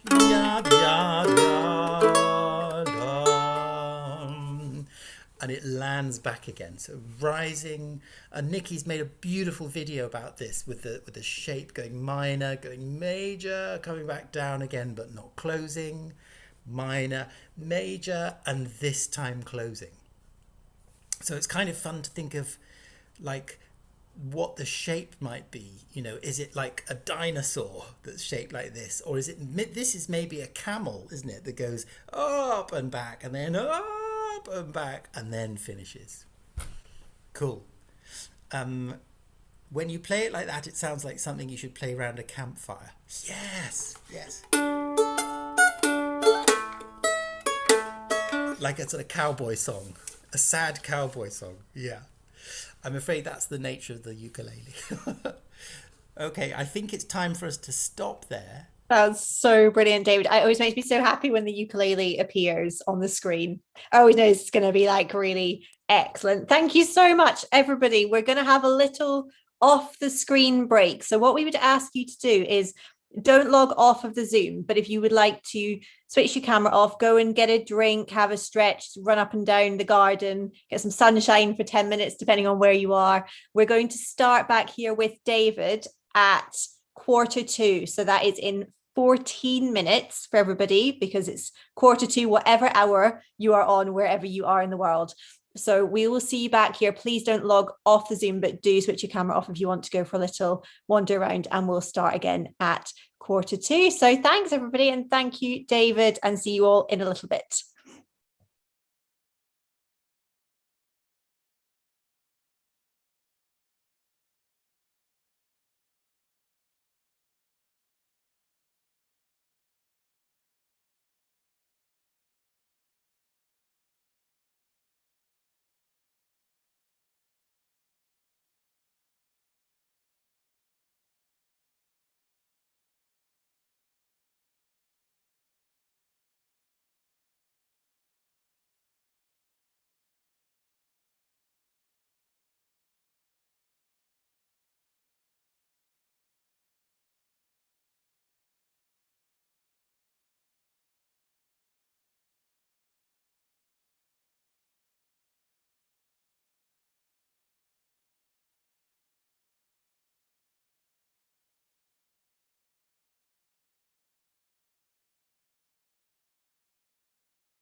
Hi, everybody. Welcome back. If you'd like to pop those cameras back on, that would be amazing. And then we can kind of see when we're ready to get started. So, you will also need your instruments for this one. So if you put them away, then it would be great to get them back out. I think we'll just give it 30 seconds while all the cameras ping back on. Here they all come. Everybody is coming back. And then we're going to hand back over to David for the next part of this afternoon. So, David, I think we'll just give it 20 more seconds. And I think we'll be ready to go. Just a few cameras still coming back on.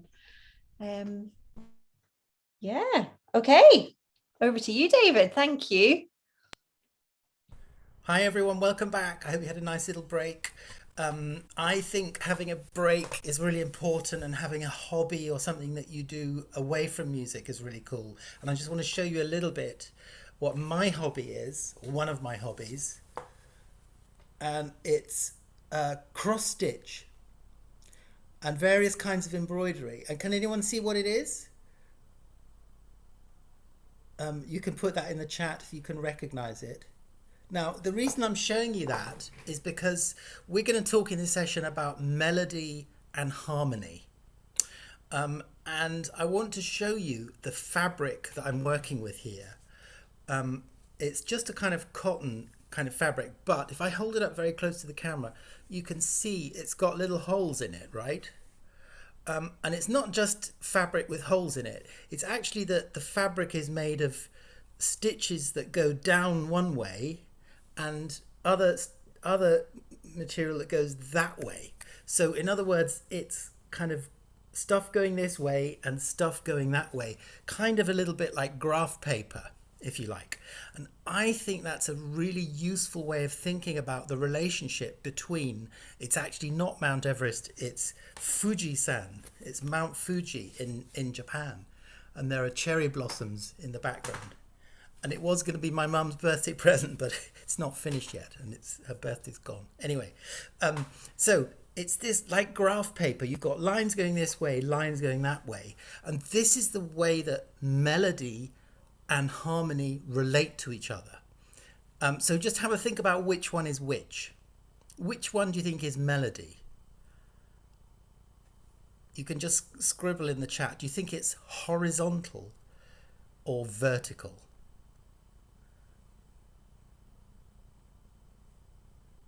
So we're asking which of the two. Yes, horizontal. Lots of people saying horizontal. So the melody goes that way, if you like, and the harmony is the stuff that goes underneath it this way, right? But at the same time, melody can still be harmonic and harmony can still be melodic. So although we talk about the fabric of music, and we use that as a metaphor, you know, you can't really say that music has fabric, can you? But we say that it's like fabric, yeah, that it's like this material that goes this way and that way. So I'm going to give you an example of something melodic, and this is coming up. I don't know whether you've seen this video yet. That this is a little melodic ornament that Corelli puts in one of his violin sonatas. I have to think of which string to start on because I'm on. Yeah, so he starts. That's what he wants to decorate, and instead of that very simple, he goes like this. Now, the cool thing about that is it's a scale. Oh, I can see a Welsh dragon on my screen. I'm from Wales as well. Congratulations. So if your melody, your melodic decoration goes into a scale, and then it becomes a subdominant, chord 4, chord 5. So these are the chords of blues.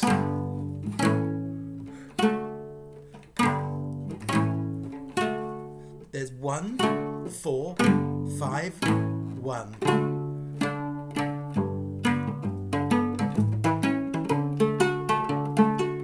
Now I can play any piece and make it sound like cowboy music. Now I'm going to play a Bach. I can play Bach like that piece, right? But I can make it also sound like cowboy music.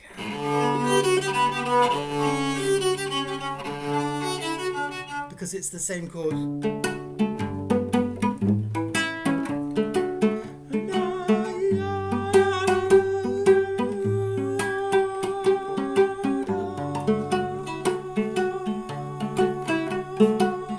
You see what I mean? It's the same chords, 1, 4 and 5.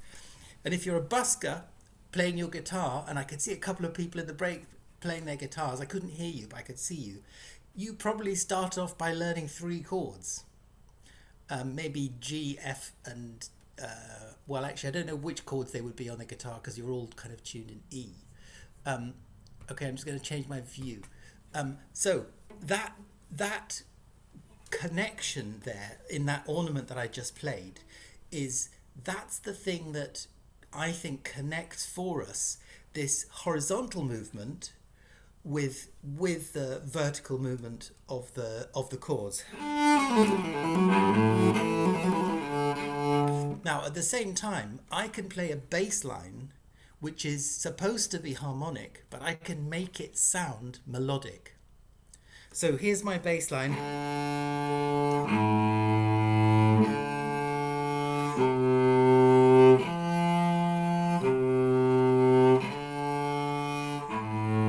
That's my bass line of my Folia by Corelli Geminiani.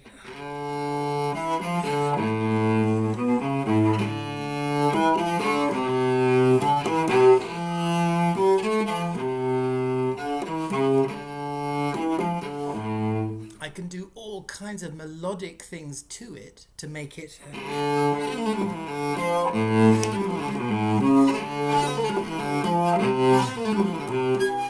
I could add little scales to it. I could go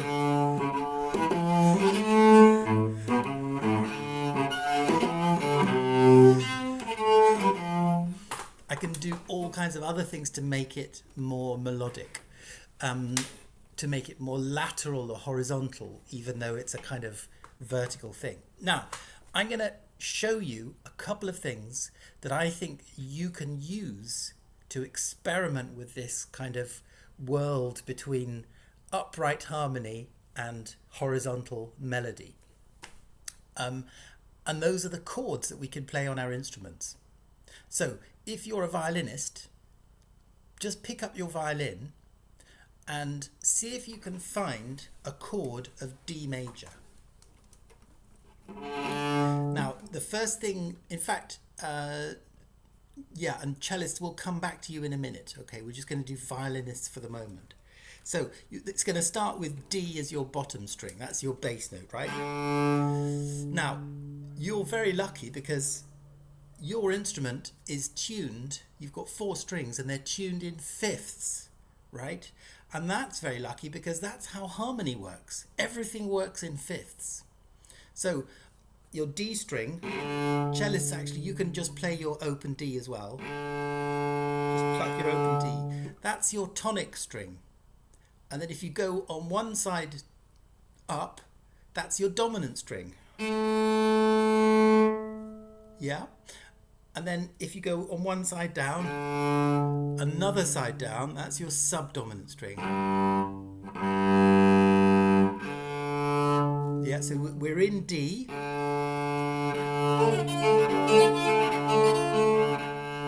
Now, if you're a violinist, I want you just to put your first finger on the E string to play an F at the top. Now, in between that, those 2 notes, there's a 3rd string there, right? Now, is it going to fit, or do I have to do something with my left hand to make it? No, it fits really nicely, right? Open A. So open D, open A, F at the top. Now, instead of playing crunch, crunch chords, we're going to do what in my house, when my children were small, they would call widdly diddly, which is this.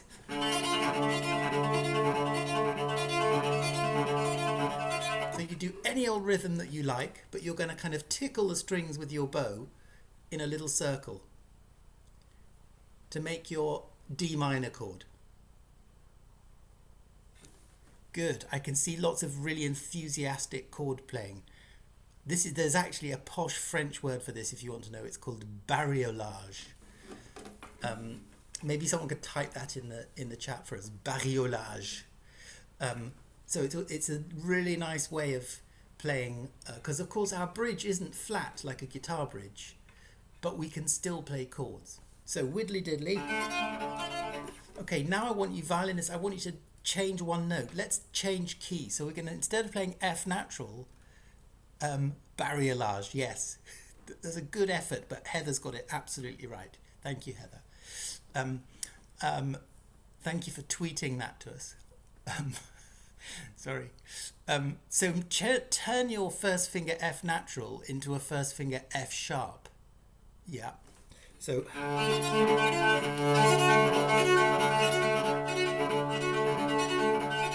that's good. Now we're going to play a chord of G. So it's got G and D in the bottom and G at the top. And the finger that we need to correct is the A needs to become a B. And now let's play that chord. So we're going to play, go back to D major. And remember, if I'm saying words like major, minor, you know what those things are, but D is your root. That's the main one you need to know. And then you play G major. Good. Just think about that for a little bit. Now, cellists, can you play? You're going to do something very similar. You're going to play your open G string. We're going to be in a different key because we're tuned a fifth down. So if you play the viola or the cello, you're going to play your G string. So you're going to play, this is the same as, it's that piece, right? So we're going to play that chord as bariolage. Ready, violas and cellos? So any widdly diddly pattern that you like. Good. And then I haven't got a bottom C string on this little cello, but you do. So we play bottom C. I can't sing it either. And again, we've got a sixth at the top. And that's the cool thing about playing chords on violin family instruments. Let's play that C. And violinists, just have a rest and listen for the moment. So violas and cellos, you're playing C major now, which is your bottom two strings and then a sixth at the top. Now, does anyone notice any pattern here about how we play chords on our instruments? That there's always a fifth at the bottom, and it might be open strings or it could be first fingers, and there's always a sixth at the top, like that. And if I'm playing only three notes, there's still a fifth at the bottom and a sixth at the top. And if I had another string, it would be my fourth finger going up there, yeah? But I've only got four. Now, I can do that in any key. And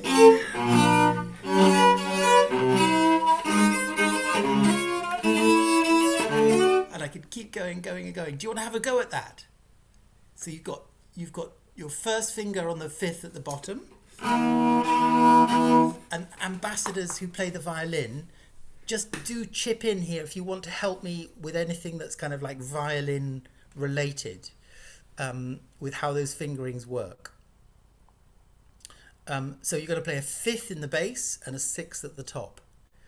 Let's start with G major, violinists. Yeah, so that's the one we did before. In fact, Heather, would you mind unmuting and just showing us that D major, G major chord? So it's, yeah, F sharp on the top, and then that looks good. So Heather's going to show you on the violin. Thank you. perfect, and then the G major with a G at the top and the B. Yeah. So that gives us our perfect. Yeah, and the bass line going D G in the bass.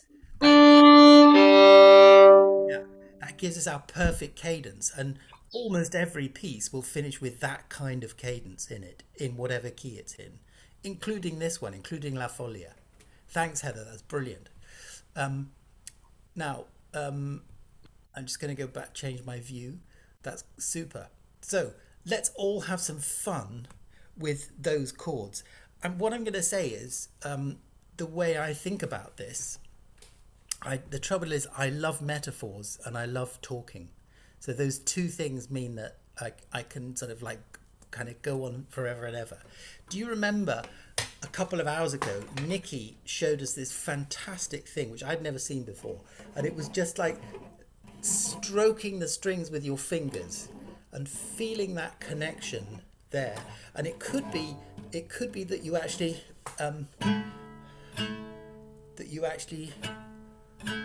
pluck with that feeling, and then that's only like one step removed from this finger growing a stick and becoming a bow, and then it becomes like, I'm sorry, I'll do it like this so that it starts like this, like stroke, stroke, pluck, and then that becomes my bow. And I was saying it's also like writing with a pen, that the pen is like an extension of your fingers. So the bow is an extension of your arm in your connection with the strings. So I'm going to take that a step further with the left hand, and I'm going to say that my connection with the harmony is through the little ears I've got on my fingertips. Can you see them? Yeah, maybe you can't see them. But I've got ears on my fingertips. Now what that means is that I can use those two very simple chord patterns I showed you, that go like this. I can use that to listen to how the music works and what it needs to do when I'm improvising. Okay, so that, for instance, if I'm doing this, right? Sorry, I've got caught up in the cable of my computer, and then my chair hasn't got room here. That's a bit better. So I can hear this voice, la, going here, la. I can hear this voice going, la, la. But I can also hear this voice, la, la, there. Now I might want to go like this, la, ba, do. So because I'm hearing and feeling with my fingertips at the same time, I can kind of tell. Now I could see a couple of guys with their guitars. I think, Vincenzo, you had a guitar, didn't you? Is that when you're playing, when you're feeling the chords, do you have this sense of how you remember what the chord shapes feel like, or are you actually able to like hear the different voices in the chord changing, going up, rising, falling, both? Yeah, excellent. That's great. So you start off with a feeling of a chord shape in your hand. And for me, I just pick up any old instrument tuned in fifths, and I've got loads of them, like guitars, and I've got a Cuban tres cubano, which I've tuned in fifths, and that's kind of almost works. I haven't quite got the strings right yet, but I can just pick it up, and I can make shapes and chords based on the feeling of that chord to play the technical notes, but then also what's happening with my fingers. Okay, let's do some playing. Shall we play? What's the chord that we can all play together, whether we play the cello, violin, viola? It's probably G, isn't it? So let's do a little experiment. What we're going to do is we're going to play G major, and then we're going to try doing G major first inversion. Does anyone know what that is? Okay, I'm going to show you. So here's my G major.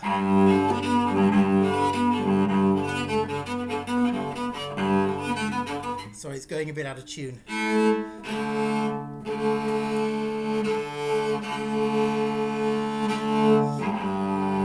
Yeah. So somebody's typed in the notes B, D, G, and that's absolutely perfect. Now, the thing that I'm really interested in is, and this is, I'll tell you a little bit about myself. I am a terrible, terrible piano player. So when I was at university learning about music, everyone could play the piano really well except me. So I had to work out a way of understanding all this complicated harmony stuff on my cello. And I thought, well, I can't really do it on the piano because I'm just not, I haven't got the chops to play the piano well enough to do that. But I've got the chops on my cello. I can find the notes on my cello. So there's one thing knowing harmony, and there's another thing being able to play it on your instrument. So let's try this G major. Now, there's a chord position you can find which will enable you to find a first inversion of G. Now, you've all done arpeggios, right? All the inversion does is take you up that arpeggio. So the bass note stops being G, and now it's become B. So, and I'm going to play that first inversion chord.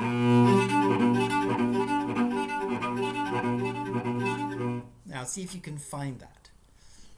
Now, if you're a double bass player, let me just look around my screen. Just hold your hand up if you're a double bass player.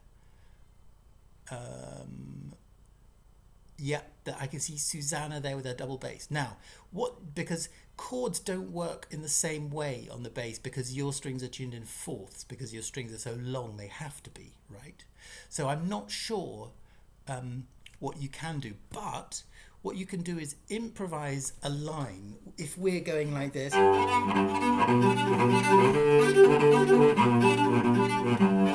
now those are all G major chords, but in different inversions. And what you can do on your double bass is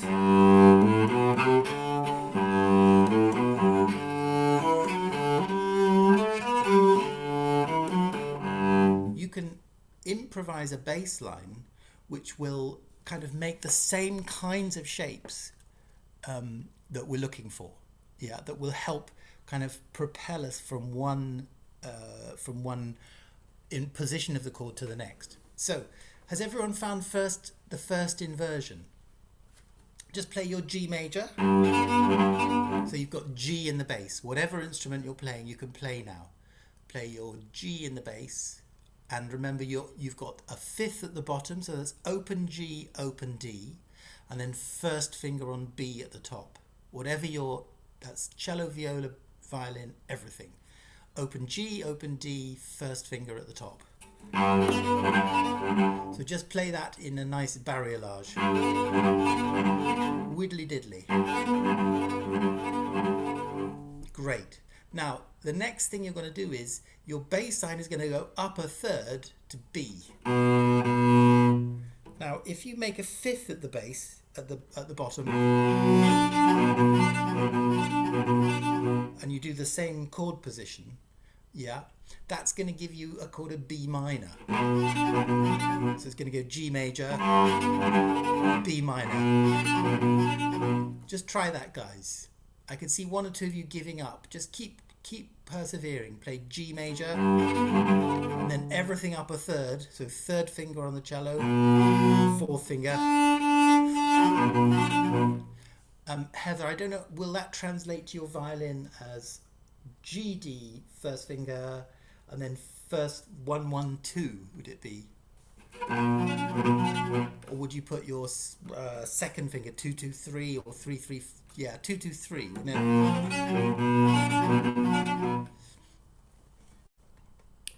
Let me just go back. Does that sound right, Heather? What finger would you do on the violin for that B minor chord? Is it two? Two. Yeah, two. So two on the G, 2 on the D, and 3 on the A. Yeah. And that'll give you your B minor. Now, Heather, will you just do that for me with barrelage, and then turn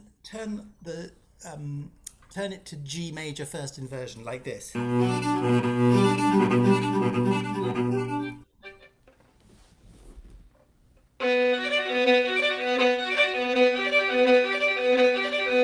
Great. And there's probably a piece of Arvo Pärt that does exactly that. Yep. Somewhere. So now we're going to do G major first inversion.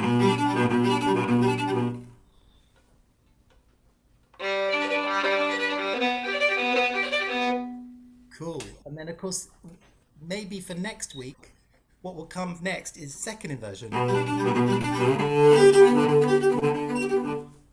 So that's again another chord pattern. Yeah. And Heather, if you can do that going up the G string. Yeah. So that would be 2 in third position on the G, 3 in third position on the D, and 4 in third position on the A. 2, wow. And for the cello, it's 1, 3, 4. 1, 3, 4.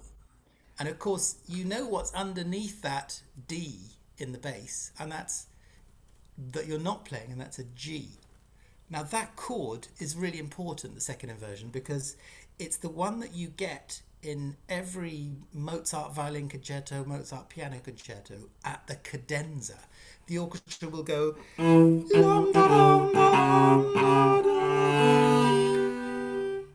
and then at that point the soloist will go,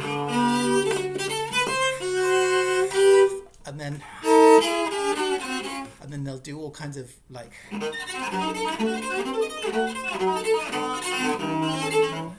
all kinds of things, and eventually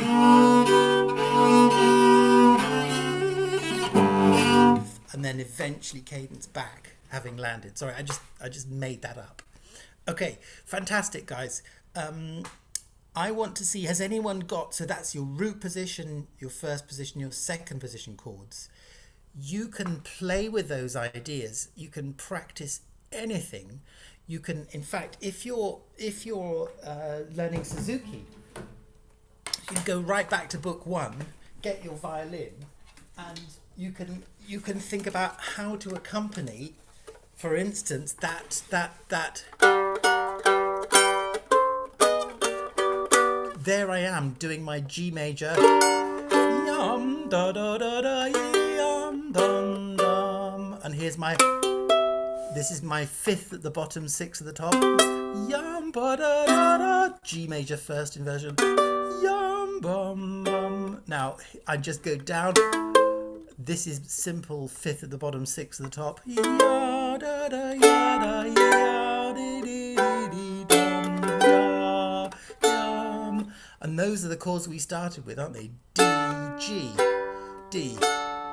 So it's so simple. Now, the beauty of thinking like that is that when you come to improvise, you can use those ears on your fingertips with your chord playing to bring you a kind of like a richer kind of melodic improvising that's coming from this harmonic understanding.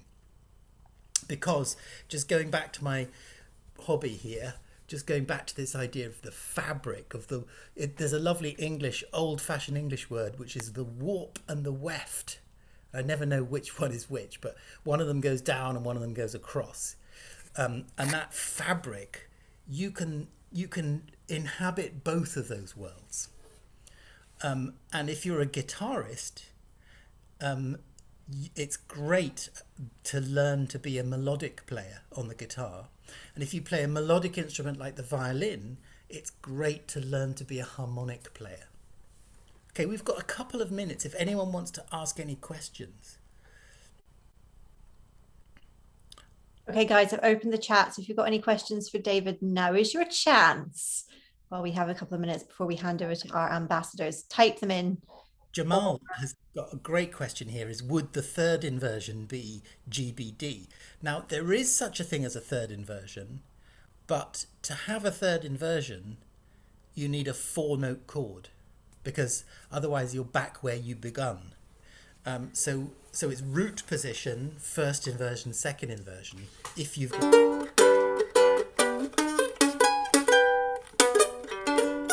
So those are the... But if I've got... In fact, I'm going to show you on my cello because it sounds better. And I am, after all, a cellist. Now, if we make that G chord, if we make it a 7th chord, then I'm going to add a 7th now.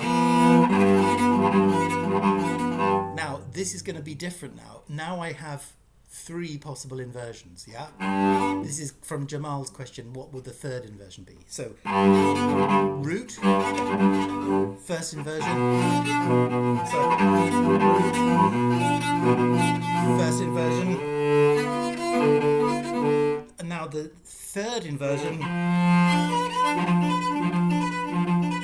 that's where you have the 7th becomes the bass note, and then back to the root.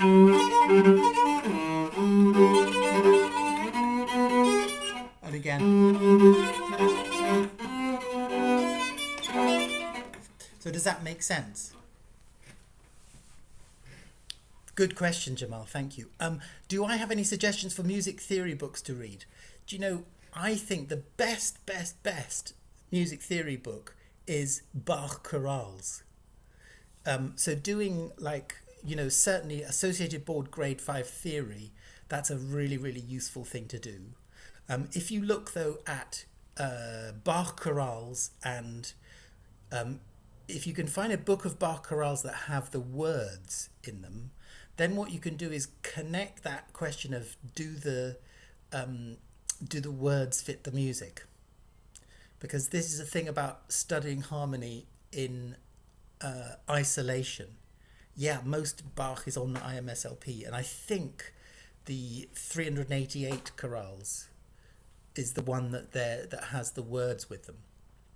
So we study theory in isolation, and the problem is that it disconnects us from the meaning of the harmony. Okay, that's enough of me talking. I think I'm going to hand over now to Laura. Thank you, David. Oh my goodness, thank you so much for this afternoon. Guys, David is leaving us at this point, but don't worry because he's back next week. So let's have an unmute and let's say a massive thank you to David for everything he's told us today. Now, what we've just done is David has filmed a whole series of little videos breaking all of this stuff down. And what we've just done is posted the first 4 videos. So after these sessions are over, I'll be sending an email with the new webpage where you can find all of these little videos. So, and they will be there forever. So even after these sessions are over, if you want to know more about articulation or the notation of Baroque music, or you want to go and learn more from David, these little videos he's made are there and they are so amazing. And actually my personal favorite is David's improvisation on Twinkle Twinkle Little Star. So I would implore you all definitely to watch that video. So let's do a quick unmute for David. We'll see him next week. So we're not saying goodbye forever, but for just now. And then I'm going to hand over to Heather when we mute. And then this is our next little break. And then we'll be joined with Imogen and Sharol to do some Baroque dance, which we've been talking about. Now we're going to actually do it. So here's a little unmute for David. Thank you so much, David. Thank you. Thank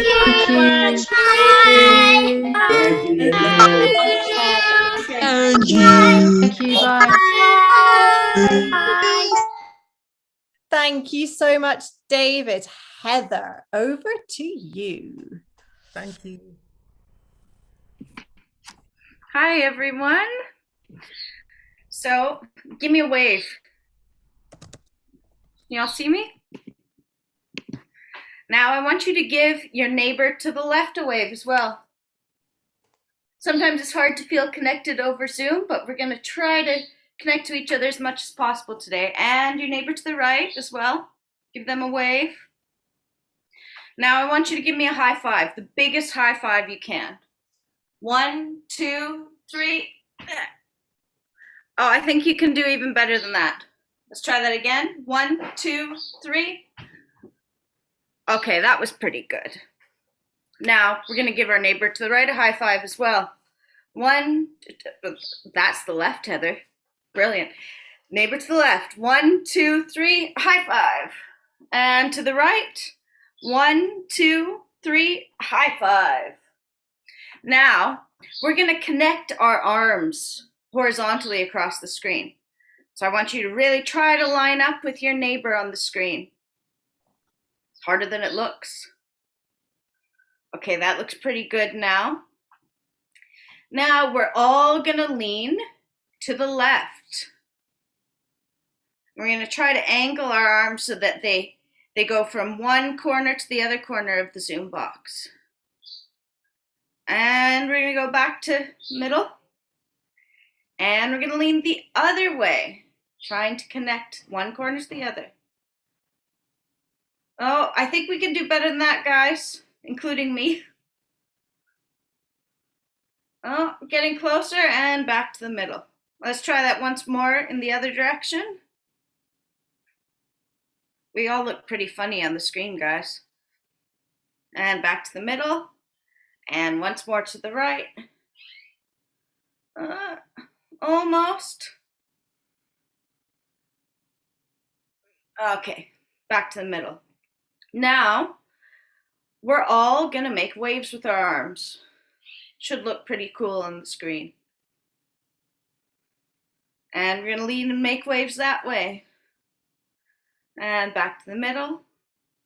And we're gonna lean and make waves the other way. Now, we're all gonna jump together. And when we land, we're gonna just try to still be in this line across the screen, okay? 1, 2, 3, jump! Okay, we can definitely do better than that, guys. Let's try that again. 1, 2, 3, jump! Okay, some of you can jump really high, far higher than I can. Now, on the count of 3 this time, good job, Kiko, we are going to duck. And then we're gonna alternate between them. So, 1, 2, 3, duck. And back up. 1, 2, 3, jump! Duck! Jump! Jump! Duck! Jump! Okay. Now, we're gonna do a sort of little dance together. We're all gonna step forward. Now we're all gonna step to the right. We're gonna step backwards and to the left. And we're gonna step forwards again, as if we're doing a box on the ground, okay? So to the right, backwards, to the left, and forwards. We'll do that once more. To the right, backwards, to the left, and forwards. That's kind of the basis of a waltz, guys. So now you can put your arms down. I don't know about you, but mine are pretty tired now. Feeling pretty heavy. Now we're gonna do a few stretches in preparation for our next session. So I want you to reach as tall as you can. Imagine you're trying to reach for the cookie jar on the top shelf. As high as you can. And we're gonna lean to the left. Really feel that stretch down the side of your body. And back to the middle. And we're gonna lean to the right. And back to the middle. Now we're gonna shake it all out. And we're gonna let our head drop forward. And we're gonna breathe in. And out. Really nice deep breath. And in. And out. Now we're gonna let our head drop backwards. And breathe in. And out. And in. And out.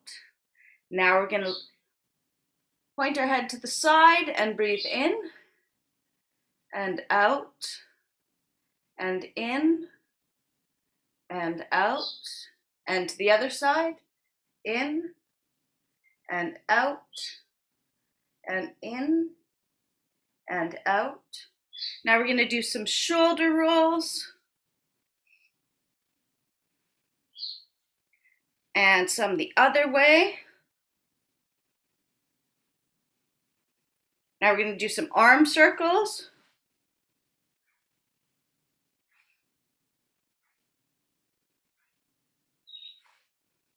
And the other way.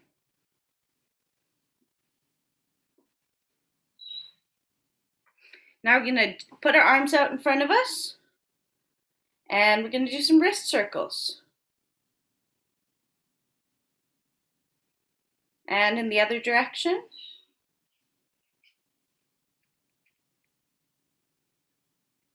Now we're going to rotate our forearms like this, nice and gently.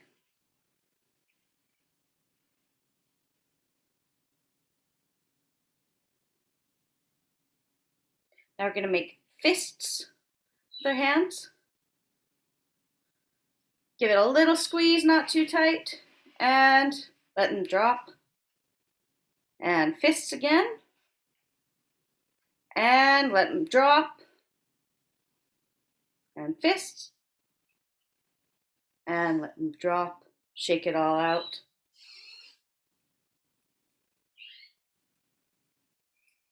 Okay, now we're going to do a little breathing exercise. What we're going to do is box breathing. So we are going to start, we're going to trace our Zoom box screen as we do this. So I'm going to start in the corner, and as we trace the top of our Zoom box, we will breathe in. As we go down the side, we will hold that breath. As we go along the bottom, we'll breathe out. And as we go back up the other side, we'll hold again. So in, hold, out, hold. So let's give that a try. Again, it's quite a bit harder than it looks to trace the screen. Okay, so breathe in and hold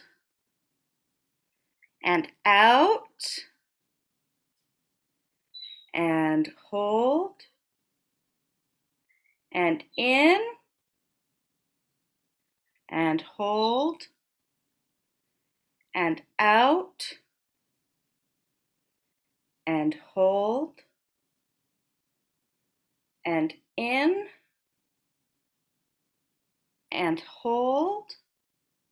I'm not very good at this, guys. And out and hold. Now, I would love to see what you guys came up with in your creative activity earlier. Would anyone like to show everyone? Okay, Lydia, you're up.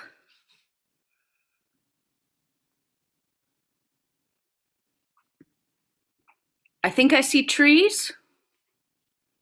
It may be a little hard to see because I used some. Lydia, I think you just turned your cam. Ah, there we go. It may be a little hard to see because I used some light colors, but my theme is I went through this magical door and I came on this beach, and there's some water here, and then there's the sand and palm trees. Very nice. I would love to be on a beach right now. It's been a long time since I was last on a beach. Same with me. Oh, great job. And Hannah. Hannah and Ava. Hello. Hello. I was a really haughty prince dancing in a ballroom. I am over Whoa. Great drawing. here. Thank you. I've got one as well. Oh, very different sort of take. I like it. What do you think it is? It's a magnetic. It's magnets. Okay, that's pretty cool. That's a very creative take on this activity. Thank Not you. expected at all. Both of you, great job. I think we've got time for one more. Kiko, let's see what you made. Oh, very nice. Lots of flowers. Is that you down there? No, it's a magical fairy. Oh, okay. Now it makes sense because we've got a castle. What's the little red thing next to the castle?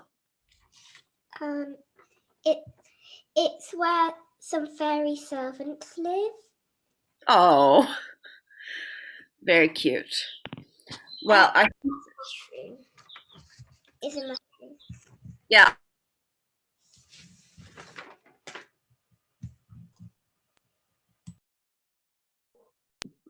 Yeah, I thought that looked like a mushroom is what I was saying.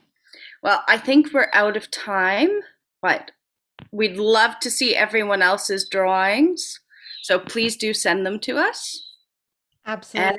So amazing. Thanks so much, Heather. That's such a difficult exercise, right? Doing that, trying to trace the box thing. Something that we could all do with a bit more practice. And I think that was very, very difficult. Well done, everybody. Okay, so I'm going to bring onto the screen now Imogen, who we met last week. So let me just bring her onto the screen. There she is. And Imogen is joined today by one of her dancing colleagues and friends who we're also going to bring onto the screen. And we're going to say hi to Sharol, who we've not met yet. Well, actually, that's not true. If you've been watching the dance videos, you have met her. So I'm going to pass over to Imogen and Sharol for this dance session. Remember, this is the session where if you've got brothers and sisters or aunties or mums and dads that want to join in, go and get them. They're very welcome to. We can have the whole family taking part in this. So if you want to go and grab any other members of your house. Last week, we also had a dog that came to play. I know that Heather's bird is going to want to join in. So I'm going to hand over to you guys. Thank you.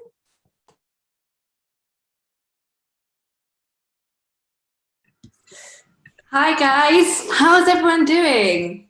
You've been busy? Where am I? I'm here. Hi guys. Should we get up? Should we get moving? Go. Come on, standing, finding some space. We're gonna have a little wiggle rounds. Yeah. Shake everything, shaking our hands, shaking our elbows, shaking our shoulders, shaking our hips, shaking our knees. Yeah, shake, shake, shake, shake, shake. Shaking our feet, shaking our feet. Wiggle, wiggle, wiggle. Shake, shake, shake, shake, shake. Bring it up to 10, 9, 8, 7, 6, 5, 4. Shake your head. 3. Shake it even harder. 2. Shake it. 1. Stop. Feel the blood pumping. Feel the blood rushing through your veins, round your hands. Feel that lovely tingling sensation. We're going to start circling our hands. Nice and slowly, big circles. Lovely. Reaching up to the ceiling with our circling hands. Round to the side. And round. Down to the floor again. Nice, nice, nice. We're going to take some shoulder rolls. Big shoulder rolls. Let's get moving. Nice, guys. Taking our big elbows round. Nice. Big arms. Yeah, nice. Reaching up to the top, reaching up to the top, reaching up to the top. Make yourself as big as you can, make yourself as big as you can. Make yourself as small as you can. Nice, squeezing, squeezing, squeezing into a little ball. Reaching up to the top. Top, top, top, top. Nice, guys. Nice, guys. Feel the nice stretch. Gonna grab one of our hands and lean over to one side. Nice stretch. Another side. Grab the other hand. Nice stretch. Cool. We're gonna take our left hand, bring it across our bodies, and bring our right hand up into a little cross and pull back this way. So we get a nice stretch here. Yeah. Here we go. And switch. So right arm over, left arm this way. Nice. Nice. Cool. Now we're going to reach to our back. If you can grab your back hand, then do. If not, just bring your hand on top and push it down. Get a lovely stretch there in your bicep. And switch. So left one and switch. Nice. Cool. Getting up, we're going to do our breathing. So we're going to go in, 2, 3, 4. Breathe out. 1, 2, 3, 4. Breathing in. 1, 2, 3. Up top. 4. Breathe out. 1, 2, 3, 4. Really try and time it so that when you're at the top, you have the most amount of breath in your lungs that you can possibly have. So we go 1, 2, 3, 4. Letting it out, all out. 1, 2, 3, 4. 1, 2, 3, 4. 1, 2, 3, 4. Nice, guys. Have a little shake, have a little shake. We're going to move over to our new friend Sharol, who's going to lead a little exercise for us. Sharol, where are you? I'm here. Can you see me? Yes, you guys. Yes, we can. You can. Great. So we're going to reach our arms to the ceiling as high as we can, and we're going to reach to more with the right, and then the left, and then the right, and then the left. And you reach up as much as you can, even going onto your tiptoes if you can. And we're going to let out a big breath and shake out. And I want to be able to hear your breath. So we will do that one more time. Reach right, left, right, left. Both arms up to the ceiling as much as you can. And let go. And this time we're going to reach to the side. Right arm, left arm, right arm, left arm. And then bring them together to reach to the ceiling all the way up and let go. One more time. To the right, to the left, to the right, to the left. Reaching up to the ceiling and let go. And then we're going to do last thing. If you roll down from the top of your head, going down, folding, folding, folding, as far as you can. And then you go bend and stretch. Bend and stretch.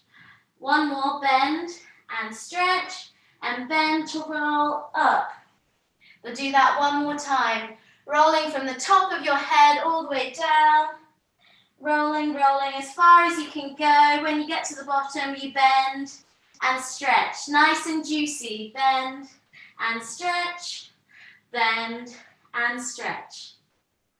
Rolling all the way up and giving one last shake out. One big breath in. Breathe in. And one last breath out. Thank you. Thanks, Sharol. That was lovely, lovely little stretch. We're going to now start learning our fast choreography. I don't know if you've watched the tutorials. You might have seen some of the steps that we're going to be learning. It's much faster than last week, but we're going to have some fun. And I think you guys have got this. You did so well last week. I'm going to teach section A. So there's going to be 4 sections. No, there's 2 sections. I lied. Phrase A and phrase B. But there are 4 sections in the music. So phrase A is going to cover 2 of them, and phrase B is going to cover 2 of them. I'm going to teach phrase A, and then Sharol will teach phrase B. Yeah? Cool. So we start from our back, from the back of our spaces. I'm going to start with the simple version. We can go up to the advanced version, but again, do which one you feel is right for you today. Yeah, so we start with our right foot. We prepare. We do 3 fast walks on the beat. So we go 1, 2, 3. We do another one, and we hop for 3. So we go 1, 2, 3. So all together, that goes, and 1, 2, 3, 1, 2, 3. From here, we're going to take our right arm, we're going to little circle to one side and bring it back, little circle to the other side. So that's, you're giving to the king and to the queen. Lovely. All together from the top, we have up, up, up. Sorry, we're doing the normal version. We go walk, walk, walk, hop, hop, hop, arm, 2, 3, arm, 2, 3. From here, we're going to take 1 step to the side, 1, 2, 3, another step to the other side, 1, 2, 3, and then we're going to take 2 bars to turn around. So we go 1, 2, 3, hold, 2, 3. And then we're going to repeat all of that going backwards. So you're going to get a lovely view of my back from here. We go walk, walk, walk, hop, hop, hop, arm and arm. We step to the side 1, we step to the side 2, we turn around 1, 2, 3, 1, 2, 3. And that is phrase A. There you have it. Simple version. For anybody who wants to do the advanced version, we're going to add our pas de bourrées. We have little sautés and we have our demi-coupés.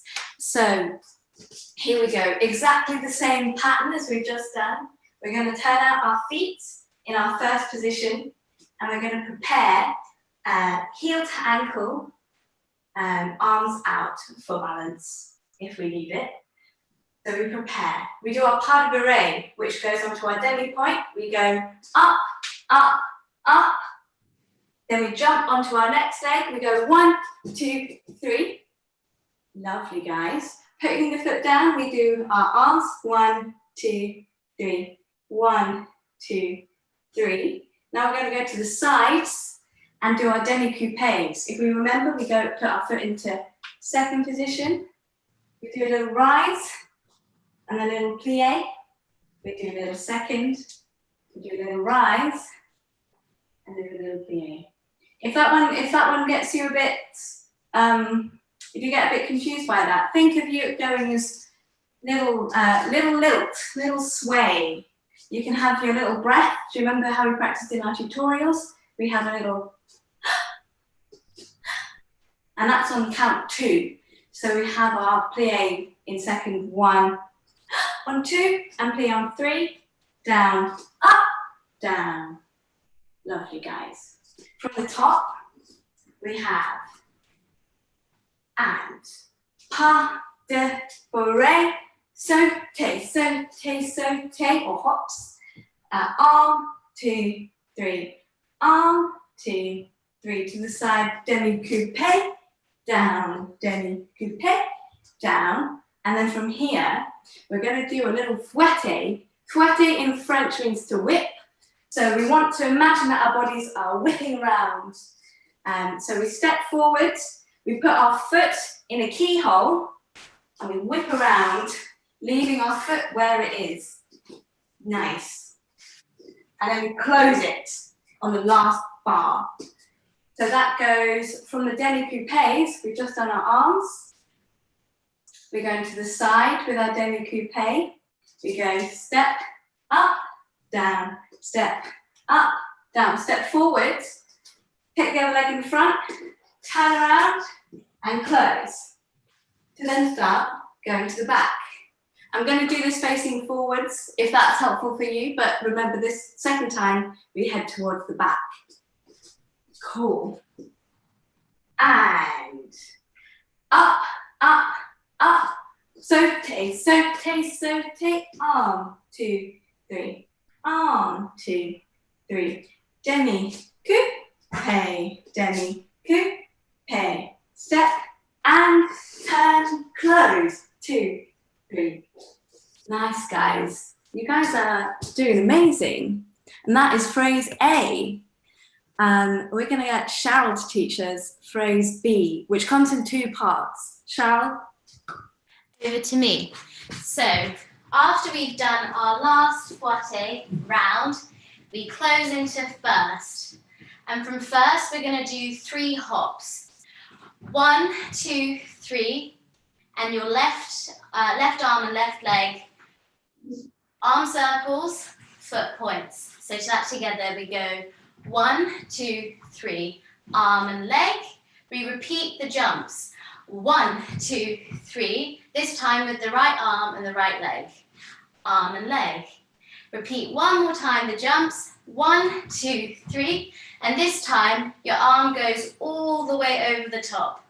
And then you go step to the left to prepare. So all together that would be 1, 2, 3, 1, 2, 3. 1, 2, 3, 1, 2, 3. 1, 2, 3, 1, 2, 3. Step, prepare. If you're wanting, actually no, we'll carry on from there. So step, prepare. From here we're going to do our demi-coupes that we did earlier. You step on your right leg and your left arm addresses the court. Step on your right leg, arm addresses the court. Step on your right leg again, arm addresses the court. And so we add that all together. So we have our sautes. 1, 2, 3, 1, 2, 3. 1, 2, 3, 1, 2, 3. 1, 2, 3, 1, 2, 3. Step, prepare.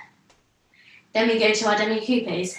1, 2, 3, arm, 2, 3. Step 1, 2, 3, arm, 2, 3. Step 1, 2, 3, arm, 2, 3.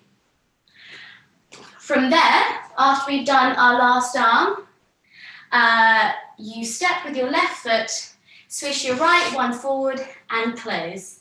Step with your left foot, swish your right foot forward and close.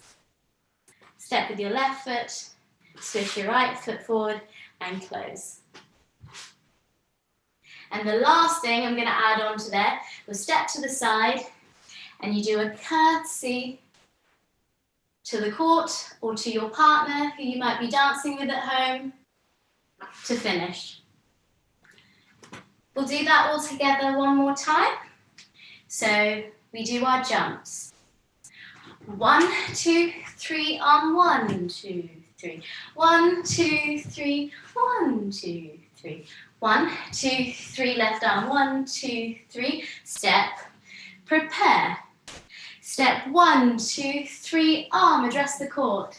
1, 2, 3, arm, address the court. 1, 2, 3, arm, address the court.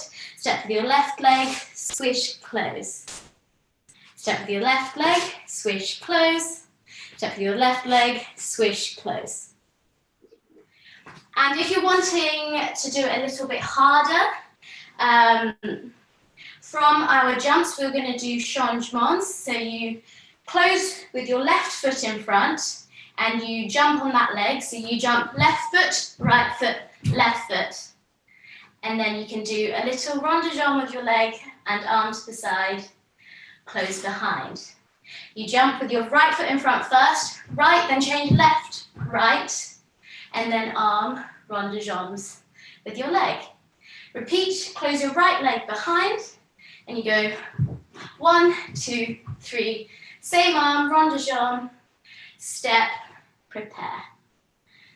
So that again, you close with your left leg in front, you jump with that one, left, right, left, rond de jambe, left, right, left, rond de jambe, left, right, left, rond de jambe, and step, prepare. The next bit with our demi-coupe, when we step, you can add a little rise, and then arm, as we've just done. So step on your right leg, little rise, and arm. Step with your right leg, little rise, and arm. For the last little section, it's a little jeté. So you step with your left leg, you jump forward, switching your legs, and wait. Jump with your left leg, switch your right leg, switch your left leg, and close. Repeat one more time. Right leg, left leg, close. And here, you bow to the court or to your partner. Okay, we'll do that all together one more time, and I'll do the slightly advanced version. So, after our fouette, we close it. And left, right, left, rond de jambe. Left, right, leg, rond de jambe. Left, right, leg, rond de jambe. Step, prepare. Demi-coupe, address the court. Demi-coupe, address the court.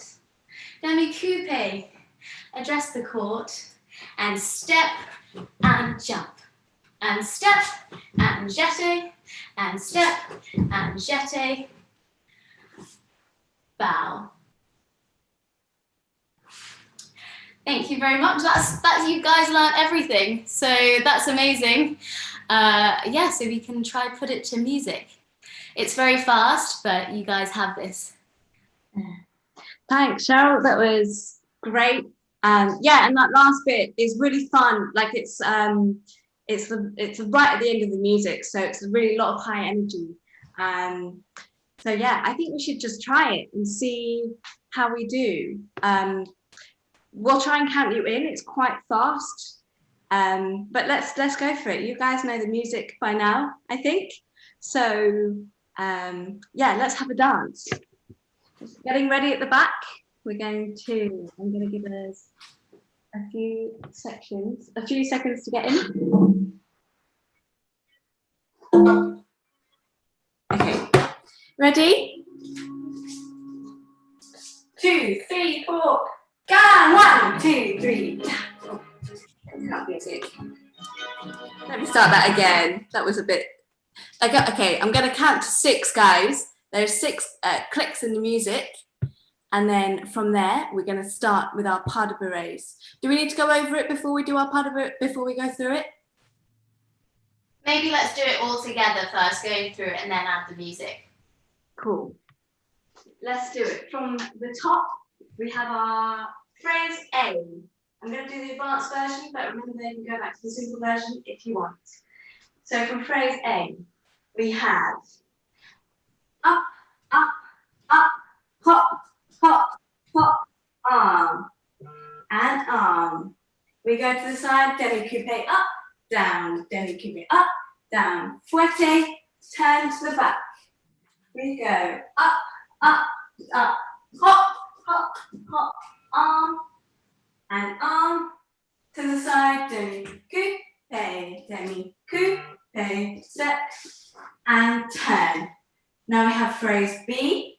We have our jump, jump, jump, round, jump, jump, jump, round, jump, jump, jump, up, step, coupe, step, up, down, arm, step, up, down, arm, step, up, down, arm. Coming to the end of the music, we have our jump and close, and jump, close, and jump, last jump, and curtsy, giving to your audience.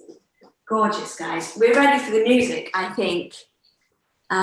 Here we go. Let me find the right time on the music. Getting ready, guys? I'm going to count to 6. After 6 we go. 3, 4, 5, 6. 1, 2, 3. My back. Up. Side up. Turn. Up.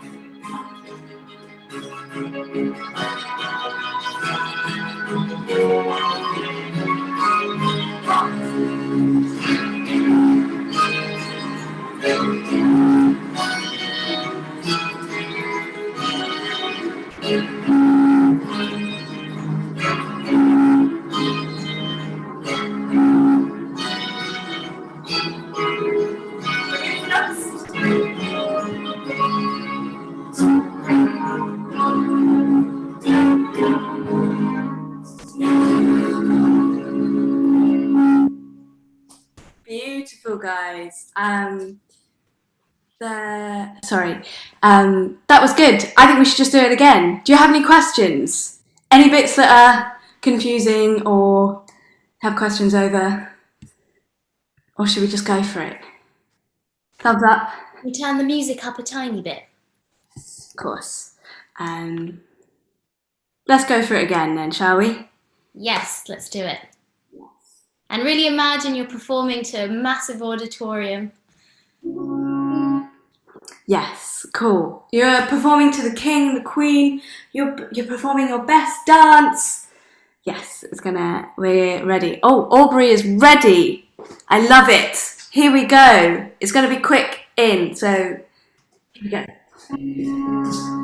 2, 3, 4, 5, and jump, hop, hop. Okay.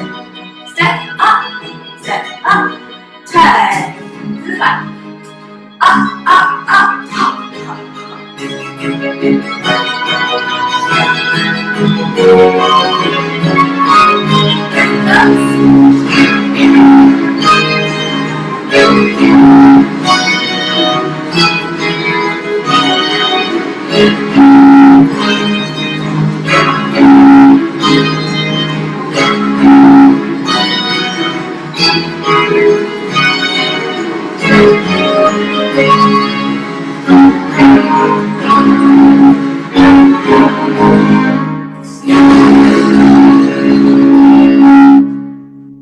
Beautiful, guys. Gorgeous.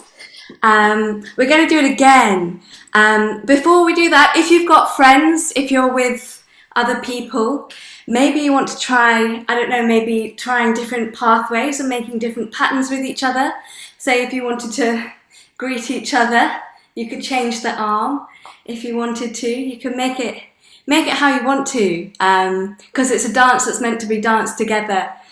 So if you're on your own, you can imagine you have a partner, or you can use me or Sharol as your partner, or if you've got friends, if you've got family, yeah, we're going to dance together. We can smile at each other. It's a joyful piece. So one last time, or maybe a couple more times. Here we go. It's very fast at the beginning, so don't worry if you miss out the first step, because it's fast, as you know. Here we go, getting ready. 1,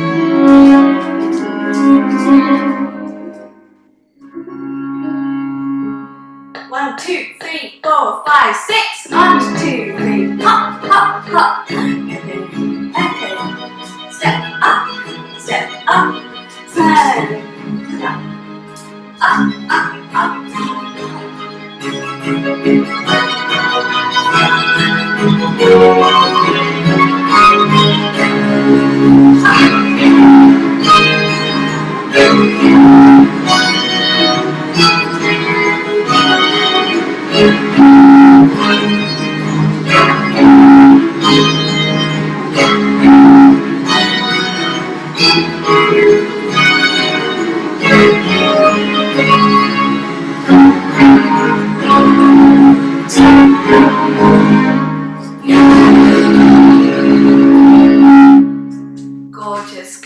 Gorgeous guys. We're going to do it one more time. Last thing to think about.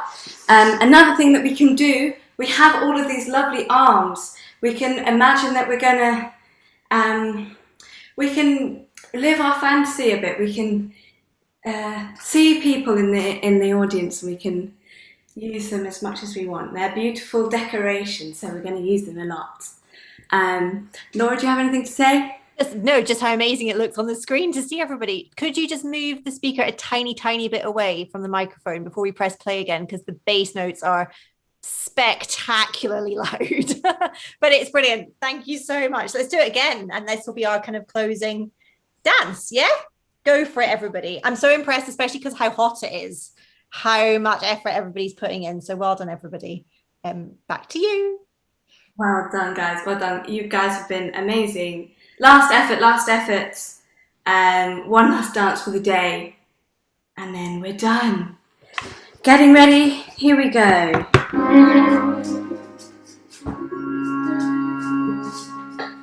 3, 4, 5, 6. Up, up, up, up. Use your arms. Turning.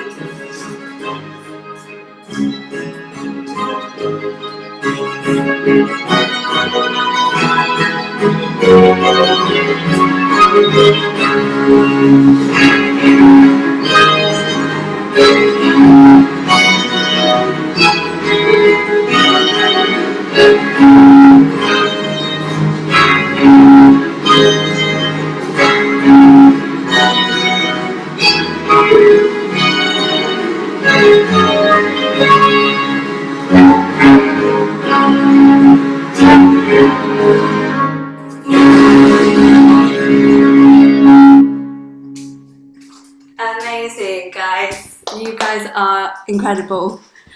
Yay, well done, everybody. So we've learned all the moves now.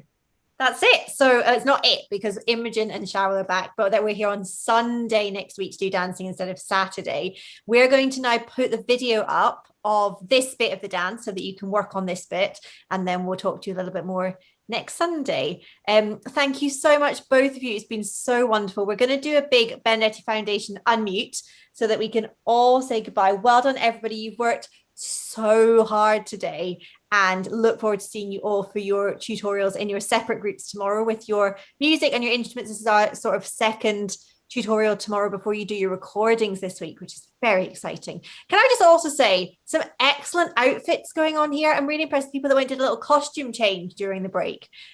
Extra points to you guys. Well done. Okay, thank you, Imogen. Thank you, Sharol. Thank you to all our ambassadors who've been here all afternoon. Thank you to all of you for coming along and joining us. And here is the big unmute, everybody. Well done. Thank you.